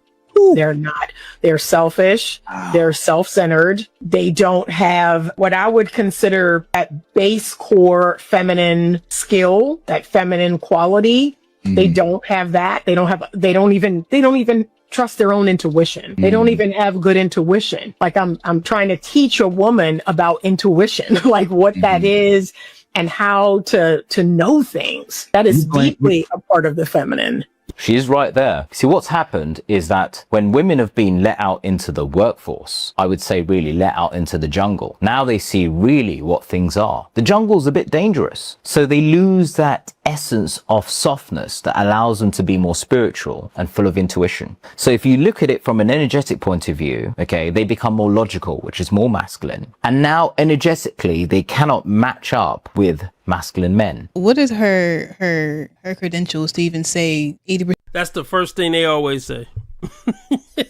Let me try to tear down her credentials. Look, even if she was just plain Jane crackhead from off the street, facts is facts. See, you're not addressing if what she said had validity to it. You're just trying to tear down her credentials. You always just try to deflect. Is that what you... Never mind. Fuck, it's just, it never fucking fails. Well, who is she to even be talking in the first place? Percent of anybody are not. I'm sure that's not a stat. Not at all. That's not a stat that she found anywhere. And does she know 80% of women in the world? They always make the same dumbass arguments. Well, have you met every woman on the planet? Of course not, you fucking dingbat. Of course not. But you know what's funny? You know why y'all so butthurt? Because she was specifically talking about hoes like y'all. I don't know if y'all hoes, well, look, no need to name call. She's specifically talking about women like y'all. That's why y'all got butthurt and triggered. And I'm tired of this motherfucker in the middle. He just sit there with his head cocked all the time. Fucking contributors say, can we get another motherfucker on the show? To create that statement. Anyways, she's a pick me, and I don't like content like that. I don't like women getting on the internet and saying other women shouldn't do this because this is what men like, or blah blah blah. I don't like content. Of course you don't. You're a fucking failure feminist bitch. You wouldn't like content like that. You hate men because you picked all the wrong men. And I want to be clear about this. This whole thing of, okay, yeah, she picked all the wrong men since 15 to 30. She picked all the wrong men on purpose. It wasn't like an accident. She rolled with what made her pussy wet. And she worried about character and all that on the back end. These bad boys didn't trick them. Like I always say, when a girl is sick, she know who the bad boy is and who the good boy is. Who the boy who gonna be a challenge, who probably ain't gonna stay faithful, who probably ain't gonna be husband material, and the good boys who ain't never gonna do nothing wrong. They know at 6, let alone 22, 25, 28, 30, 32.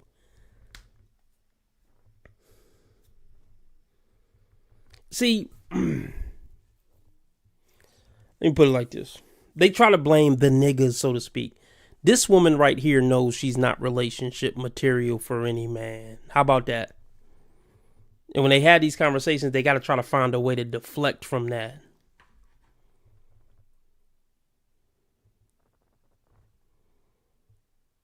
Like, at some point, these women realize, for the type of man I'm going to respect, I'm going to have to give a fuck about what he likes and wants. There is no getting around that.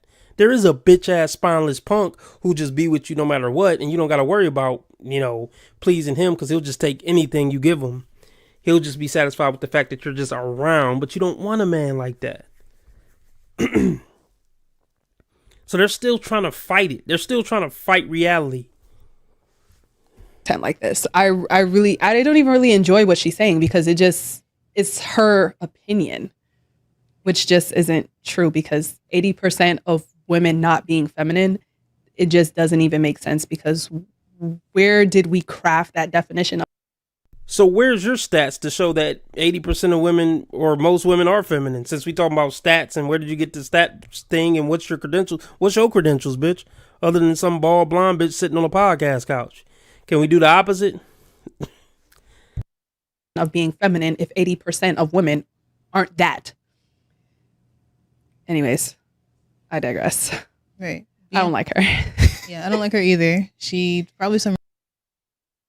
It doesn't matter if you like her. That's not what intellectual conversations are about. But most women aren't intellectuals. They can't even grasp the general concept of, oh, what do you think of this concept that she threw out? Who is she anyway? I don't like her. What the fuck does that got to do about chopping it up about the concept and the idea? Women aren't bright people. They just aren't cut out to think too deep into anything. Most of them. 80% of them. Let me throw that 80% out number again. Typical girl responses. I didn't like that, so I'm just going to shut down intellectually.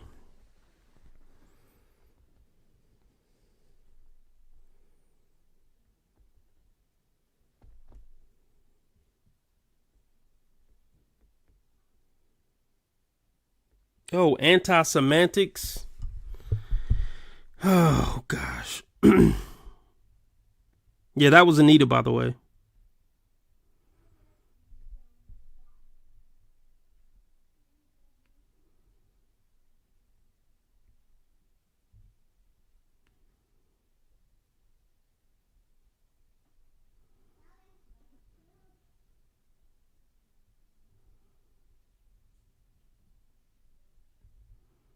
Oh, Antics. Yeah. I think Antics has a crush on Lauren.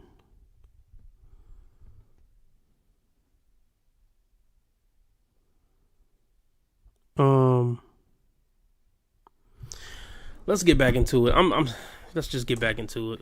A random woman who's not married and definitely wants someone to pick her, and that's fine. That's good for her. My issue is with the guy though as well, because he said women become logical and now you're masculine. Why is logic a masculine trait? You have to have discernment to know who to and who not to pick for a partner, and that includes logic. So who are you to tell someone that, oh, because you're logical, you're masculine now?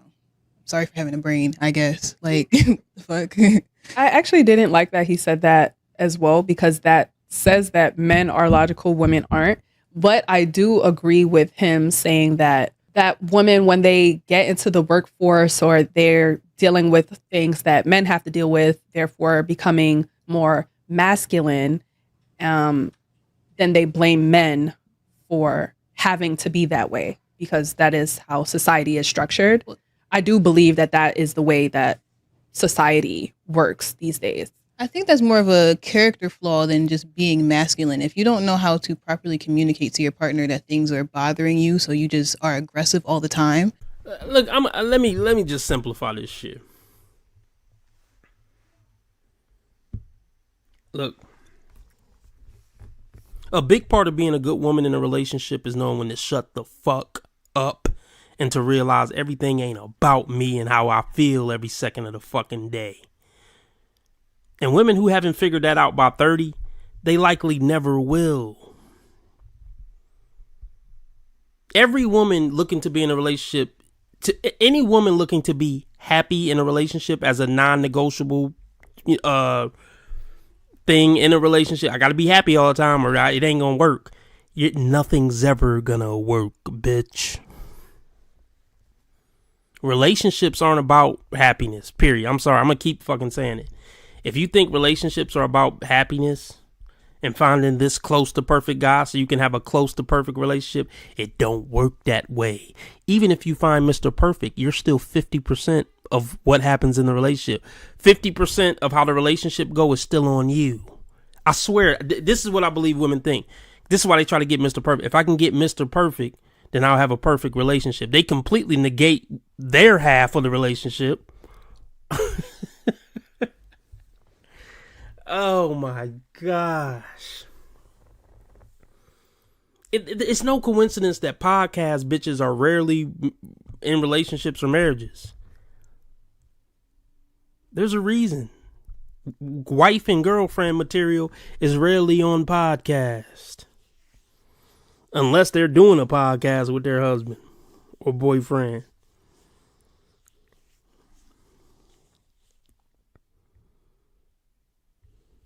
Oh my gosh. I don't know if I could take any more of these. Let's do another minute or two. This is frustrating. This is frustrating. Because they can't think right. And it's hard to watch. Works these days. I think that's more of a character flaw than just being masculine. If you don't know how to properly communicate to your partner that things are bothering you, so you just are aggressive all the time, because you don't have good communication skills, not because you're a masculine person. You just have to work on that and go to therapy. Most of these people, how about this? 80% of people need to go to therapy. How about that? Like, I do agree. Therapy does.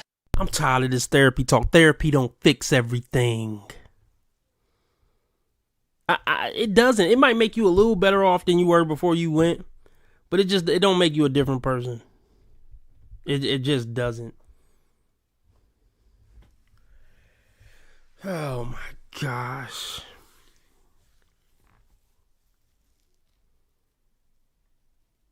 Let me play this meme because I gotta just play this meme. Y'all tired of seeing it, but I gotta play it because this what just popped up in my head thinking about these two women on this podcast. First off, let me play this one first. There are 4 words that you will never hear me say in this life or the next. And those 4 words are, I love black men. You will never hear me say that. For real. And as a matter of fact, when I see, like, when I'm scrolling and I see women saying that, I almost want to throw up in my fucking mouth. Just gonna speak from the mouth of my personal experiences, and I don't give a fuck about how anybody feels about this. You can definitely suck my dick. I don't care. That escalated quickly. I mean, that really got out of hand fast. I have never loved black men as a collective. Who hurt you?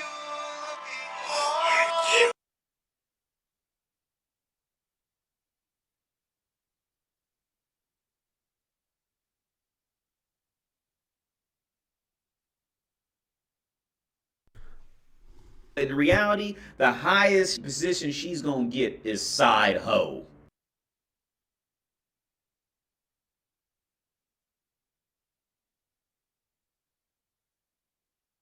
Once a woman hits 30, she cannot love you. Okay? And the marriage is not because she loves you. Okay? That marriage is for her to show to other people that she could fix her past, that she messed up. Like, oh my gosh, man. Just the bald blonde one. Ah, my gosh. She needs serious fucking help. The only reason she's even existing in the world is because, she doesn't have the courage to kill herself, and 2, people don't want to start problems and just throw her out of a room because she's, useless to society. So that's the only reason why they kind of just linger around for the next 30, 40 years. Like, they really just linger. Like, nobody really wants them. Nobody really cares about them, unless they're, just get horny for a little bit. And then as soon as the horniness is gone, the woman's off there just lingering around. She just lingers, looking for any spare attention. That's the woman with the blonde baldy. I'll say this in closing, and then we'll press play again. And I don't know how long have I been on?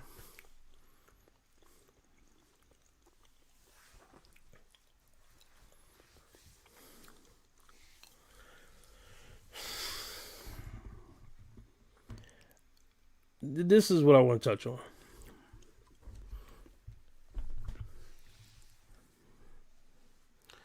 Do you guys realize how easy it is to be a woman in a relationship? Like, do you know how easy it is to make a man happy in a relationship?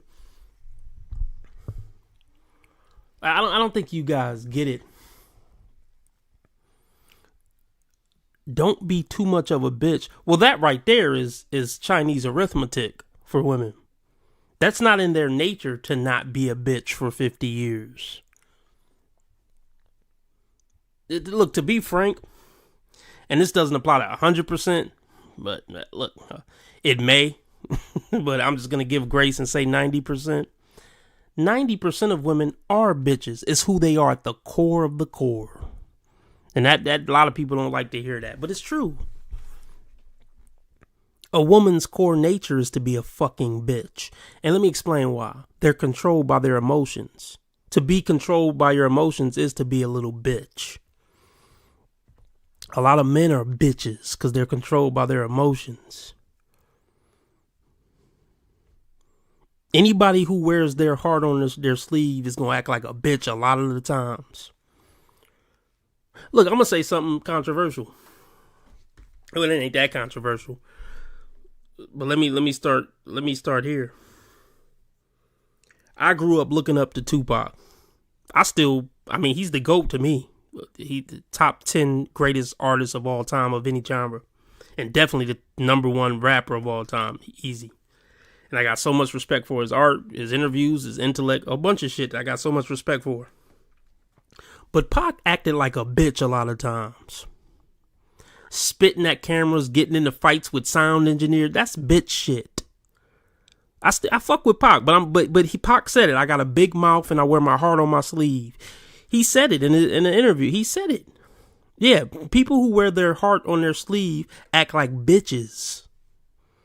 Men are supposed to be stoic, keep your cool, think, mentally respond, don't emotionally react. Pac was always emotionally reacting like a bitch. Punching Orlando Anderson that got him killed. He was acting like a bitch and emotionally responding and not mentally responding. And that's what got him killed. Acting like a bitch is what got Tupac Shakur killed. And it's unfortunate because he was a great talent and a great inspiration to millions internationally. And me, frankly. I was just listening to Machiavelli a couple of weeks ago. That's arguably the greatest rap album of all time, hands down. Machiavelli. Like, anyway. But yeah, a lot of men act like bitches. And it's hard for a woman to not be a consistent bitch, especially when they start aging and stuff. They're just hormones or whatever you call it, emotions. It just really start to get the best of them. That's why most women are just bitches, frankly, generally speaking. I mean, they might have a good moment here and there or be in a good mood one day here and there, but at the core, they're bitches. So that's step one to keeping a happy relationship with a man. Just don't be too much of a bitch, but that's extremely hard for most women. And it's damn near impossible. It's damn near impossible for a broken woman like this who'd been in 10, 15 failed relationships, pump and dumps. There is no going back after that to be.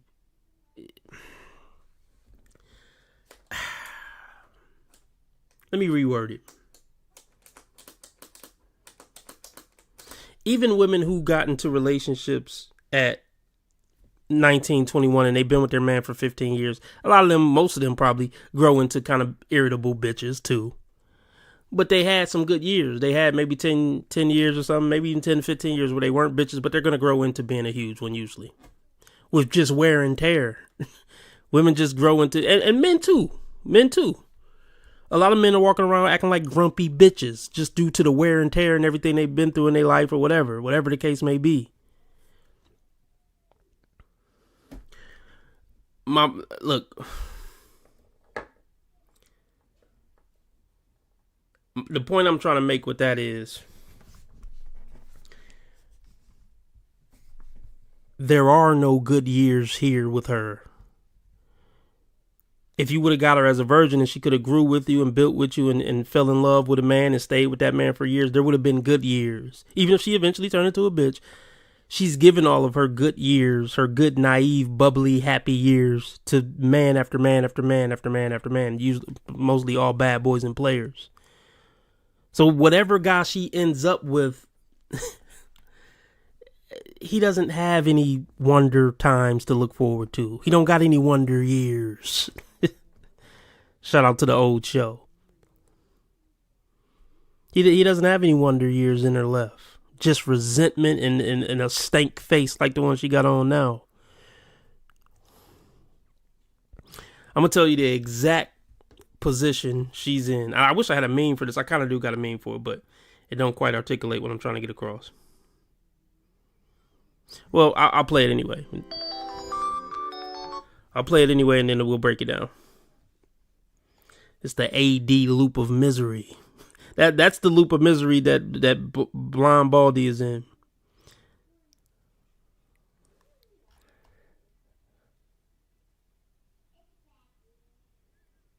They get stuck in this endless trap of all the men I want don't want me, and or are already married, or the men who want me, I don't want them. So they end up like stuck in the middle. She's stuck in the middle of what he just said there. Let me break this down. This is a harsh truth that she realizes, in my opinion. Any man that stays with me is a bitch. He's a weak, faggot ass bitch who's unaware in life. He doesn't understand women, and he don't understand that I'm not worth it. So I can never respect him no matter what. The fact that he's staying is what's making me not respect him. He could do everything right. He could fuck me till I come twice. He can he can cover me in ice. Bars. But I can never respect him. Cause I'm not worth this life. I'm not a good person. I'm ran through. I'm a stone cold bitch. How can I respect a man? Cause no matter what they say on podcasts, women know if they got 10 bodies, that's a low value woman. I don't care how they try to rationalize it. A woman know in her heart of hearts, like when she's staring at the ceiling fan spin at 3 a.m, can't sleep. She know I done been with way too many men. I am a low value woman.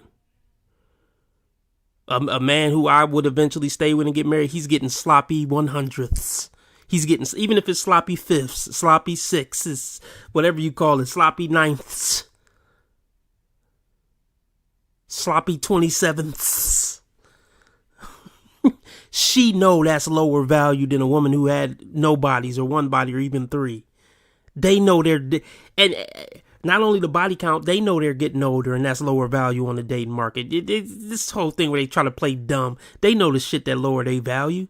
They're insecure about it themselves. That's why they get so triggered when somebody call it out. They ain't that fucking dumb. Women are the red pill. Men just had to put names on it. They know what the fucking game is. They knew it when they were little girls what the game was. Maybe not 6, some stuff at 6, but definitely by 11 or 12. They know how the fucking game go. They know that boys don't like hoes and hoes just get used for sex. They knew that when they were a little girl. They on these fucking podcasts. I'm like, well, why would it matter if my body count out? She ain't that fucking stupid. She's slow, but she ain't that slow. Come on, man.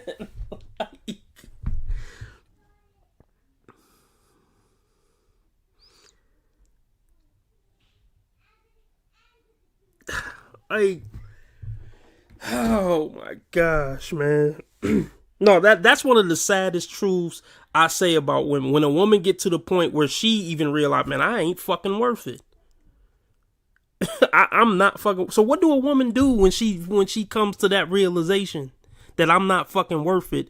Not only am I not worth it for this dream guy I got in my head, I'm not worth it for the nigga I don't like. I'm not worth it for the low value nigga I laugh or I've been laughing at since 15.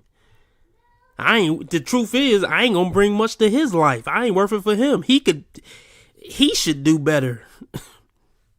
He'd be better off getting a fat, ugly bitch who actually gonna contribute something to the relationship. I ain't worth it for him. So let's talk about this. So what's a woman to do when she comes to that realization, other than just be a miserable bitch on a podcast?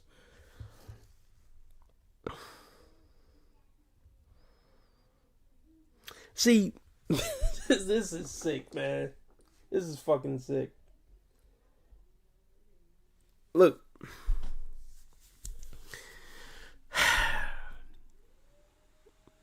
AD was talking about this the other day in a video I was watching. Men could just say fuck it. Like, let me use myself as an example.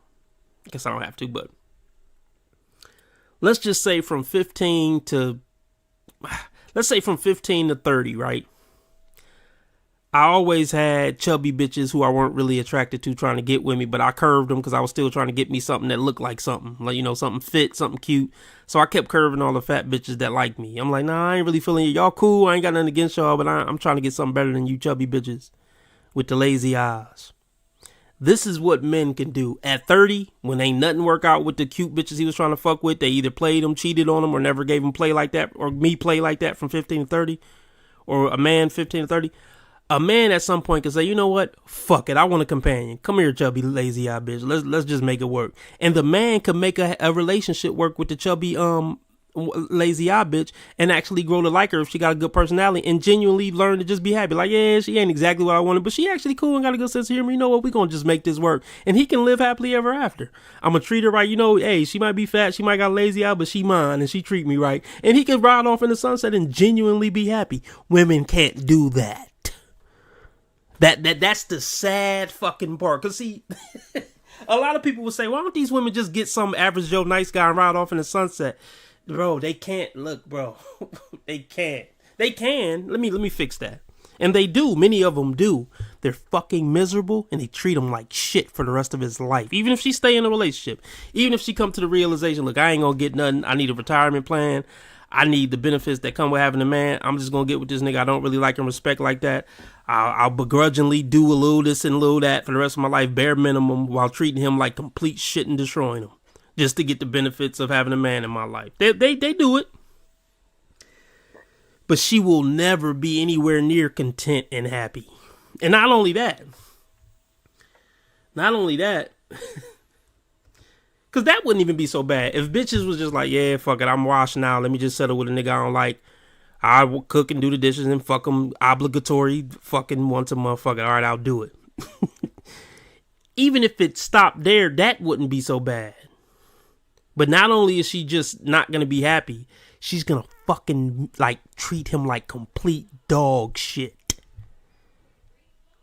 She is going to abuse that man. It'd be one thing if she just sucked her teeth and walked around with her head down and begrudgingly did the dishes and fucked him once a month. It's like, that's not ideal, but you know, but it's worse than that. Oh my gosh, man. When a woman tasted better, she can never be content or happy with lesser. Like, but that's what I was saying about guys. Guys could just say, fuck it. Yeah, I fucked a couple baddies, but I'm going to settle down with this chubby, lazy bitch. She kind of cool. You know, we going to make a family work, and I'm going to learn to be happy with it. Men can do it. Women can't. Help, but I mean, communication aside, I feel like once things shifted for women, having men do everything for them, and that was like a different time. That's what society deemed was acceptable in a household, that the men do all of the labor, women just stay at home.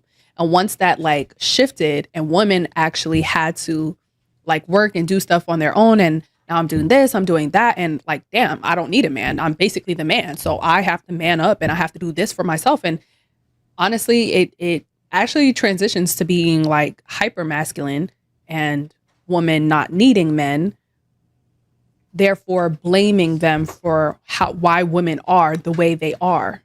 I think I would have to disagree, only because I feel like it's more of men don't really bring much to, a lot of men don't bring anything to the table. It's like, oh, I have money, so that's all I'm going. Well, have you dated 80% of men? How do you know?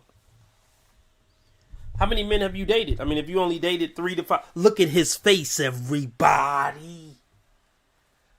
I mean, a good rebuttal would be, well, I mean, how many men have you been with? 5, 3 to 5 or something? 5 to 10? I mean, I ain't trying to play you, but let's just say worst case scenario, 10 men. That's not really a big sample size, you think, to be able to say most men don't bring nothing to the table. How about you just say most of the men I've dated don't bring nothing to the table? Because what study is that? Look at his face, everybody.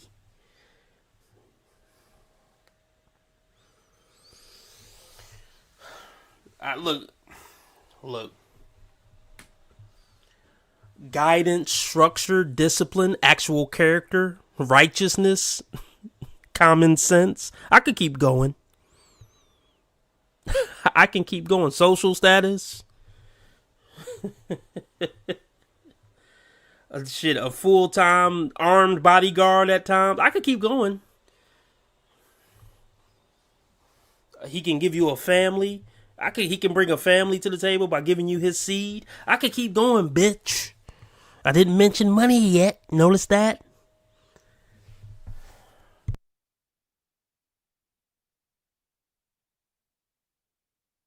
And once again, I say bitch trumpingly, you know, locker room talk. I don't hate this woman. I don't got real animosity or anger towards this woman. I hope she find the light. Like, I genuinely hope these women find the light, get themselves together, find Jesus, and maybe can prove me wrong. Find men and live happily ever after. That's what I hope. Look at his face, everybody.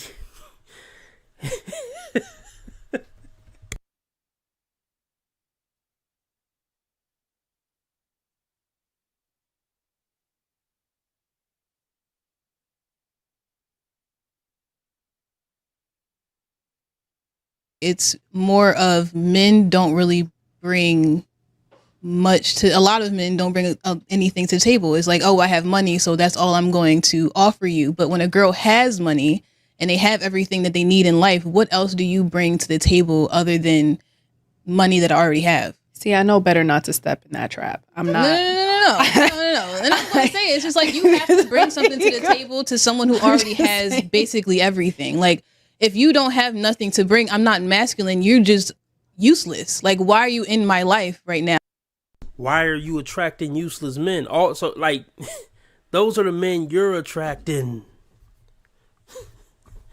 No pushback on these podcasts make them not that good to look at. That's why everybody loves Kevin Samuels. Just letting dingbats say stupid shit and freely, that ain't good TV. It just ain't. What you mean to say is all the niggas you up with ain't shit.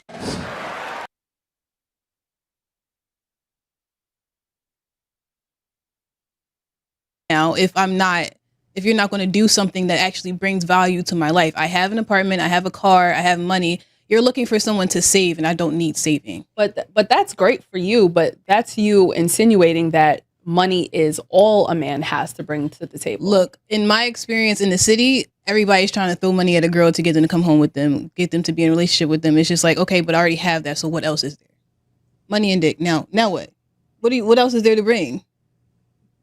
Do you have a brain? Like, tell me what you're thinking of all the time. Tell me how your family life is. Can you communicate? Most of these men can't do that. So it's just like, other than money and dick, what do you offer? Nothing. Most of the time. I've met some pretty great people. Why didn't it work out with them, bitch? See, they shoot themselves in the foot when they say that. I mean, most of them. I have met 2 or 3 wonderful ones. Why didn't it work out with them? Because you're not wonderful. Can you go on a fucking rant about how you not that great yourself? Don't get me wrong. However, you go outside, everybody's talking about red pill content. Everybody's just trying to fuck for the night. Everybody's just trying to throw money at somebody. And then if you do meet somebody who is good at communication, does bring something, then they're not loyal. And it's just like, why would I settle for someone who's not going to be loyal? I could just go back to my apartment, my house, with my car and my dog or whatever. And then the stigma of, oh, if you're single as a woman, you're miserable. Why is that like a thing? I'm happy, right? When you gotta keep trying to convince motherfuckers on podcasts how happy you are, you're not happy. Like, let's just say you are happy. Do you genuinely think you're gonna be happy being single, busting your ass, paying your own bills until you die? Is that gonna make you happy from, let's just say you're 30, from 30 to 85? We don't believe you. Talk about what niggas do at bars and clubs. Why are you at bars and clubs? That's for college kids. Seriously, none of the adults I know frequent bars and like none of the responsible worth a damn humans I know over 25. They not at bars and clubs all the time. That's why I said this whole podcast circle is filled with nothing but female losers. There's a reason you're running into a certain type of guy. Oh, I keep going after the tall, handsome guy hanging out at the fucking bar with his sunglasses on at night. Can't believe he didn't have anything intellectual to say. People are happy being single. It's perfectly fine being single. We're not in an era where we need a man to do certain things anymore. I don't need you to open a bank account. I don't need you to buy a house. I don't need you to do anything for me. I need you to bring value into my life. And if you can't do that, then you need to get to stepping. Trying to formulate a question for you. We've always worked. Working does not make you masculine. Making money does not make you masculine. Lack of communication and anger issues can give you masculine traits. But if you know how to communicate, if you're a grown person, if you know how to express your feelings, now it's up to your partner to reciprocate those feelings and obviously communicate to you. And this is a waste of fucking time. Complete waste of fucking time.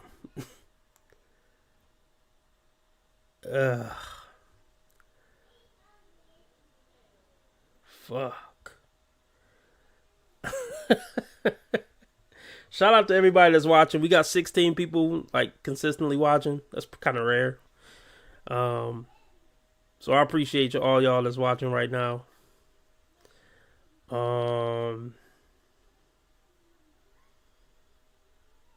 Yeah. Let's maybe go over a couple of minutes of this and then maybe I'll get off here. Thanks for rocking with me, y'all. For the men that I'm talking about in the bottom 30-40%, they would marry you tomorrow if you gave them a chance. They swipe on dating apps 6,000 times and don't get a single match.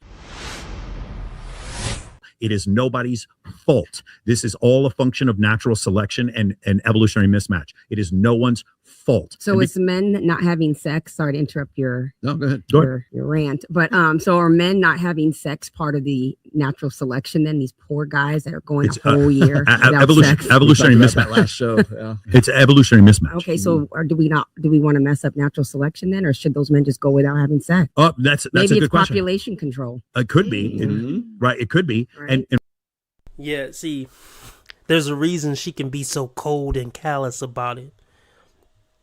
Because she doesn't have that problem. I mean, yeah, it's easy for a rich motherfucker to just say, well, yeah, let the weak just die. Let the broken weak just die. Yeah, it's easy for you to say that, motherfucker, if you're worth $10 billion fucking dollars. But I bet if something happened where you lost it, you wouldn't be so cavalier about, yeah, well, if you're broke, just die then. I mean, hey, not our problem. Let Darwinism play out. Yeah, easy to say when you're on top. When getting dick is like getting air, when getting sex is like getting air, it's easy to be cavalier. Bars. About, the bottom 40% of men who can't get sex to save their lives. Look at Rolo face, everybody.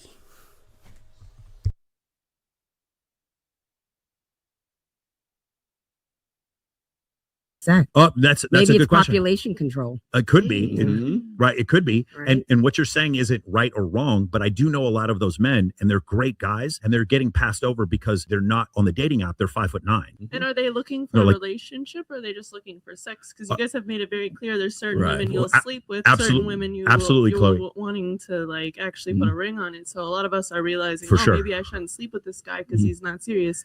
Y'all are kind of letting us know, we gotta vet y'all further to know of course. before you get sex. Chloe, Oh gosh, look at this one. I'm not gonna roast her looks, but this is diabolical, bro. Because I know she's fucking Chads and Tyrone's, and she's not. Look, listen to me. I'm trying to be nice. You don't stand a chance becoming Chad and Tyrone's girlfriend. So no matter how much you try to vet, because when they say, I'm going to vet better, it just means she's going to ask Chad and Tyrone more questions. It doesn't mean she's going to say, well, let me try to get a 6 now, because the 9s and 10s aren't committing to me and haven't been since 15. So let me go for 6s and vet them harder now. She's just going to ask Chad and Tyrone 5 more questions before she let them fuck. That's the grand epiphany.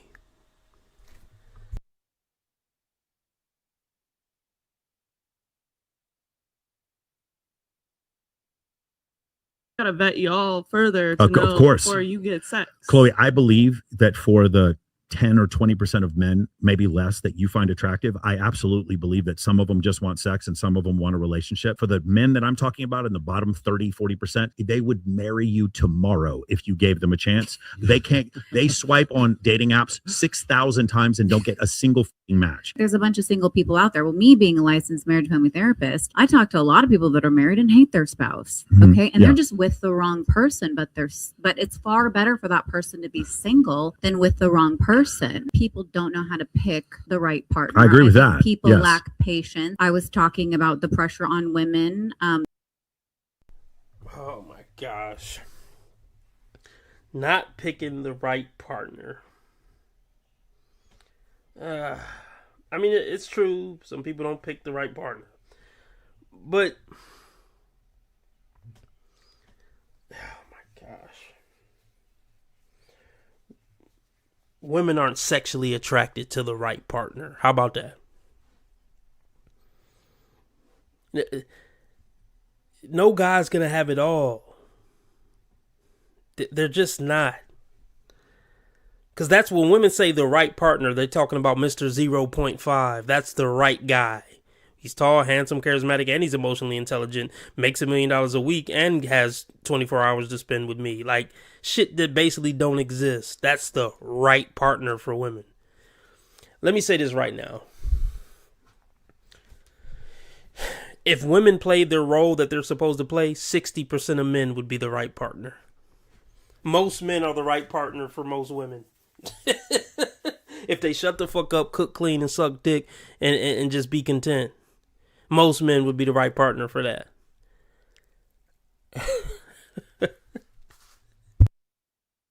That does come a lot from the manosphere to settle down while you're young. It's more the tradcons, not really the manosphere. Okay, whatever it is, it's trad space for sure. Trad space. Okay, so sorry. So in that space, you know, marry young, have kids, whatever. Yes. That's your value. Settle down, whatever. And then women feel that pressure. Women always feel the pressure of time, and then they pick from that place a lot of times, and then they pick from the pressure of time. And my time is running out. And guess what? They pick the wrong dude. Desperation. Sure. They pick the wrong. Women, young, attractive women aren't desperately just picking any guy so I don't run out of time. Shut the fuck. They just talk. They're just talking, y'all. Right at 28 years old, when the epiphany phase kicks in, you're like the club's closing down, and you better find somebody before they turn the lights on. But men are so picky. I feel like, ladies, Picky? y'all Oh need my to chime in. I feel like we can point it this way, and I'm not trying to bash men, but I swear, like, these gentlemen that are maybe not the most ideal, whether it's aesthetics or financial, whatever it is, they think that they can get a certain caliber of women, and they're the ones that are being picky sometimes, and they're shooting themselves in the foot. I totally agree with you that there is a group of men. So I've said this before. There's 3 genders. There's high status men, there's women, and there's low status men. Here's where I think the massive misunderstanding is. When I hear women complaining about men, again, just go with me with this thought experiment. Top 20% of men, these men make a lot of money. They're very physically attractive and have no trouble getting multiple female partners. All of women, and then the bottom 80% of men. Just consider them as 3 different groups. What I'm talking about is those top 20% of men. You're right. They are picky. You're right. They are. A lot of them are fucking narcissists. A lot of them cheat. This point gets really missed. What's the solution? So so if we switch it back to what's the solution here, the solution for most people will be to settle for somebody that you're not really into. I have a different solution, but I What's understand your what you're saying. solution? My solution is for people to use social media to be social, to not consume social media, but produce on there so that you can get groups of people together and have real time. And almost I would completely forego dating in total and just have group activities with people that you're like-minded with and get to know them first and then consider the idea of dating. We're already doomed. Like, okay, if women have the power to pick their mate, we're doomed from that point. Any society where we let women on the loose and go find their mate on their own, we're already fucked from the start. Because it's just in a woman's nature to go after the literally tippy top of the top that they can get. See, in small towns, there's consequences for just being a fucking whore. More so than if you live in a big city. Like, nobody really knows you in a big city. See, women's nature need to be regulated the way men's nature needs to be regulated. We can't give women internet and let them roam free on the market to try to find a mate. They're all just going to keep fucking the same 5 guys. They're going to just keep getting pumped and dumped by the same, 20 guys in the city who are over 6 feet tall and handsome and charismatic. It's just going to happen every single fucking time. Every fucking single time. See, this is why the father used to pick. Because like she just said, like, oh, well, what's the solution? We settle for a guy we're not really into? See, here's the thing.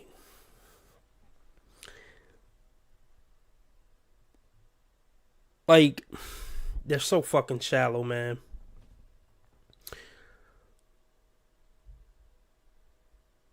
See, it goes back to relationships aren't meant to make you happy.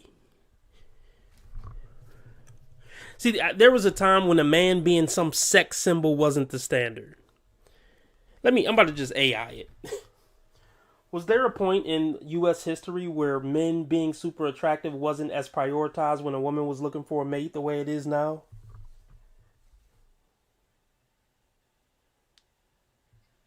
It says, yes, historically, women prioritize a man's economic security and social status and ability to provide over his physical appearance much more than they do today. I mean, yeah, like, if a man was a good dude, he was going to protect, provide, be secure, whatever. Like, oh, but see, here's the thing. Even what AI just said is still like the top 20% of men. Yes, historically, women prioritize. So, I mean, this has been from the caveman days. A woman want the top tier dude. It's just what it is. Because most men don't have any type of real social status.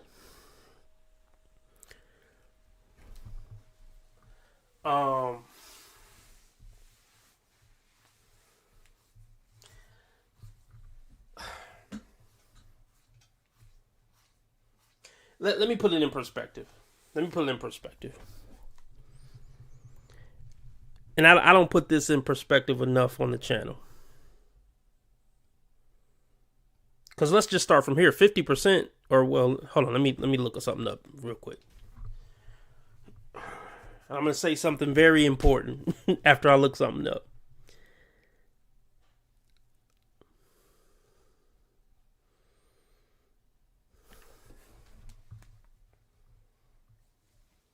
What percentage of people between 25 and 90 are married today in America?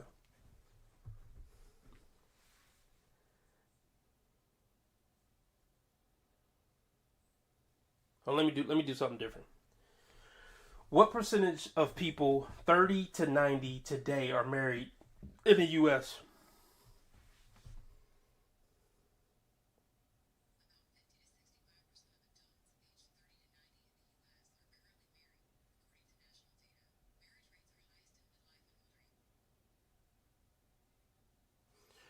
Hold on, let me see.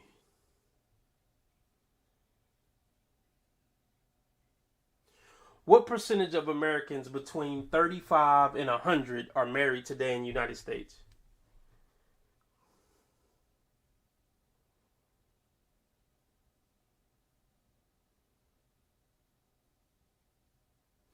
Okay, it says 55%. You know what? Hold on. One more time. What percentage of people from 30 to 100 are married in the United States?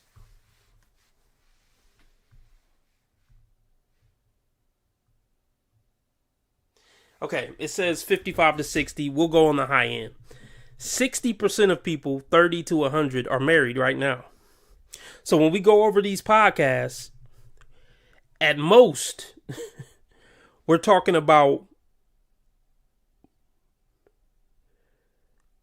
well, okay. So if it's, hold on, let's do this. And let me get the bitches back on the screen. And these women look, I would say all these women are 25 and up. I would say that. Hold on. Well, let me look up one more thing. What percentage of people in America 25 to 100 are married?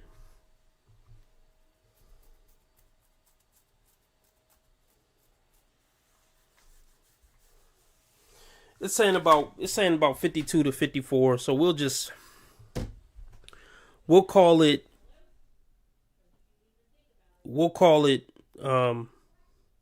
let's just call it 50%, right? 50% of Americans 25 up. 50% of Americans 25 and up are married right now.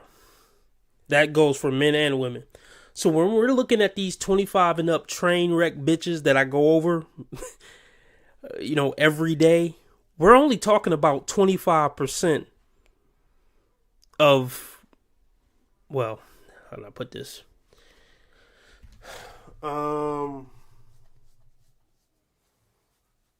Maybe I did that wrong.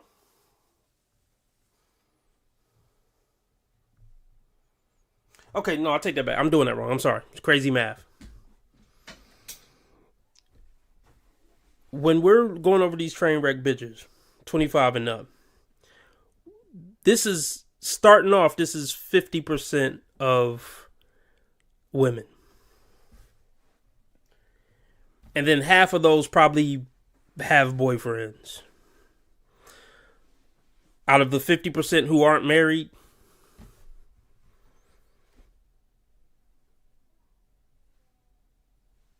half of that probably are in relationships and not on podcasts. So we got to keep in mind, all these train wrecks that we go over, we're only talking about probably 25% of the female population of America, aka the fucking losers. AKA the fucking losers.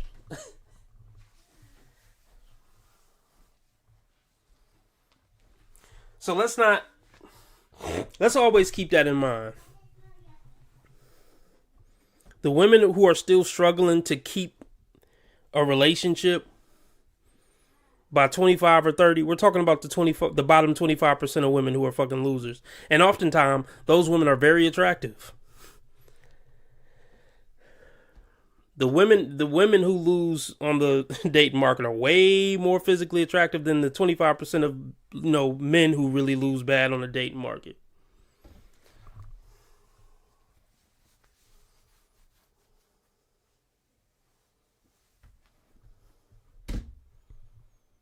So the point I was making with all that, most people pair up fairly nicely. So this whole thing about all women going after the top 10% of men, that's not true. Most women get what they can get and sit their ass down with what they can get. So sometimes I even lose sight of that. I got to keep in mind that the women I'm going over is only 25% of the American female population. Most women lock, and don't get me wrong, some women can lock down a Chad. And they do, and they're in a relationship or a marriage with Chad right now. The women who are on here talking about failure after failure after failure are the 25% loser women who couldn't get it figured out.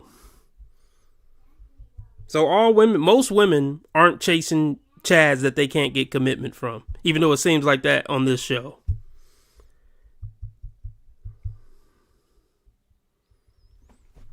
For most people, would be to settle for somebody that you're not really into. I have a different solution. And let me be clear. To be in a relationship, period, is to settle. Because nobody's perfect or Mr. Ideal or Mrs. Ideal. Everyone who's going to be in a relationship for 20, 30, 40, 50 years settled. Beyonce settled for Jay-Z because he got a lot of flaws we don't know about and some we do know about. And Beyonce got a lot of flaws, some we know about, some we don't know about. So there's an argument to say they settled. There's 3 big flaws that Jay-Z has that Beyonce would be justified or would have been justified in saying, no, I'm cool on Jay-Z at some point. And vice versa. And the same thing with Beyonce. She got 3 huge flaws that we probably don't know about that Jay-Z would have been justified in saying, you know what, I'm cool on this shit. So there's an argument to be said that they settled. To be in a 50-year relationship with a flawed human being is to settle, you fucking dingbat. But I understand what you're saying. My solution is for people to use social media to be social, to not consume social media, but produce on there so that you can get groups of people together and have and almost I would completely forego dating in total and just have group activities with people that you're like-minded with and get to know them first and then consider the idea of dating. I think that would be way better than I swiped right on a guy and he was cute and I gave him a shot, but because he didn't smell right or whatever, he gave me an ick because he had a raincoat on. I don't want to date him anymore. I think that is the problem. That's almost exactly how I date. Yes. Because I almost like, I feel like if I meet a guy or if I'm out or whatever, and like they'll come on to me and I'm like, okay, cool. Like I get it, you know, and like maybe we'll get their number or something like that. But it's almost like I have to, for me, this is like weird, but it's almost like I have to like friend zone them first. Yes. Because it's like, and sometimes like, just because I want to see like how they are, who they are. And then after like how a about couple years, then I'm like, okay, you are a good person. Well, how about like, you get to observe how other people act around them? Exactly. How about you get to exactly? That's exactly my point. That is so much better than dating. That is the solution because we've gotten so far away of mental acuity and being able to like read the room. I mean, your solution, if I reframe it, is just meeting people and expanding your social circle. No, there's a difference between meeting people and expanding my social circle. If you're in my social circle, there's some level of trust and commonality. Exactly. Just meeting you in general is a little bit different, but having groups of people together. We used to do this in high school. People would go drink beer under the bridge and it was a big group of people. Right. So what that does is it creates the opportunity to like possibly in like meet the person you're supposed to be with, Sure. which would be a good avenue to do, which we kind of lose the sense of connection, right, with dating apps and things like that. So I agree with what you're saying, but I think what gets lost in translation like 90% of the time is that we lose the importance of connection. There's more emphasis on picking out of time. There's more emphasis on, hey, you just like focus more on a relationship rather than being single. And then there's shame attached to being single as well. Like Sure. something is There should be. Something is wrong with you. All you had to do is pick some guy, suck dick, shut up, and make a sandwich from time to time. If you couldn't figure out how to do that from 15 to 35 or 40 or however you are, you're a loser and you should be shamed. Like, okay, I'm just being funny, but look. It makes sense why people think like something's fucking wrong with you. Because how can, 75% of women do it and you can't? That's a good question, you got to admit. Especially since you're not bad looking and you're not fat. wrong with you if you're not single, which again puts pressure on, well, I better be with this person because, I don't want to be blacklisted. There's also shame, like especially like second generation South Asian men or East Asian men, their families are also shaming them. Why aren't you married by this point?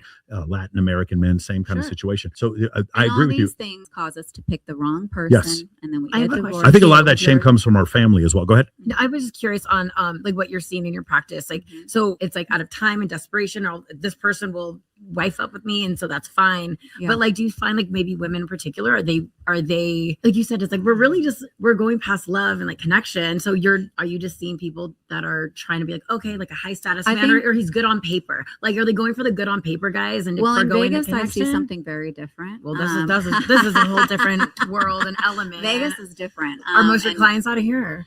I see clients kind of in California and Vegas. What I see is this. I see people that are attached. I don't see people in love. Got it. Okay. That's what I'm dealing. It's not about being in love. That's some shit that was sold to y'all. I'm not saying love isn't real, but real love is a lot more practical. It's a practical thing. You gotta love the crust of a motherfucker. It's nothing glamorous about loving the crust of a motherfucker. That has nothing to do with being in love, loving the crust of a motherfucker. In love goes away from 6 months to 2 years. After you smelled the motherfucker farts for 2 years, you've seen how they act when they get mad. There's nothing fairy tale about it.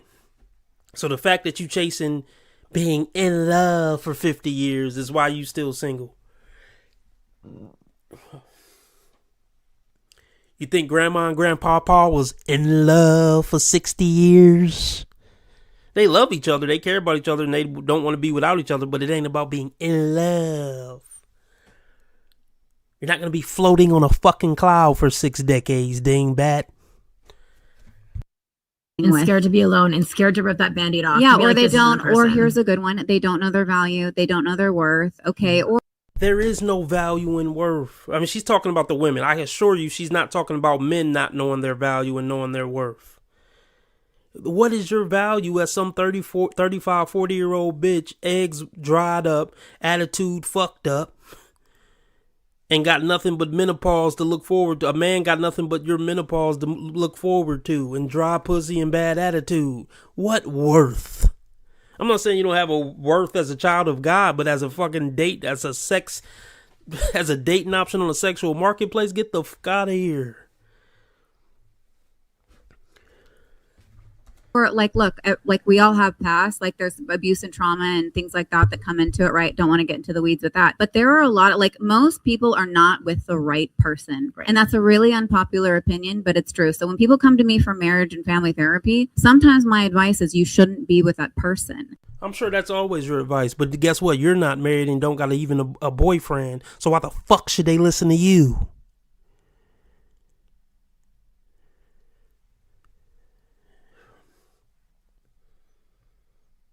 Oh my gosh, women sabotaging other women. That's basically all a female family therapist is. I'm a single, miserable bitch. So how can I tell all the women who come in my practice who need help with their marriage and relationship, just tell them to leave their husband?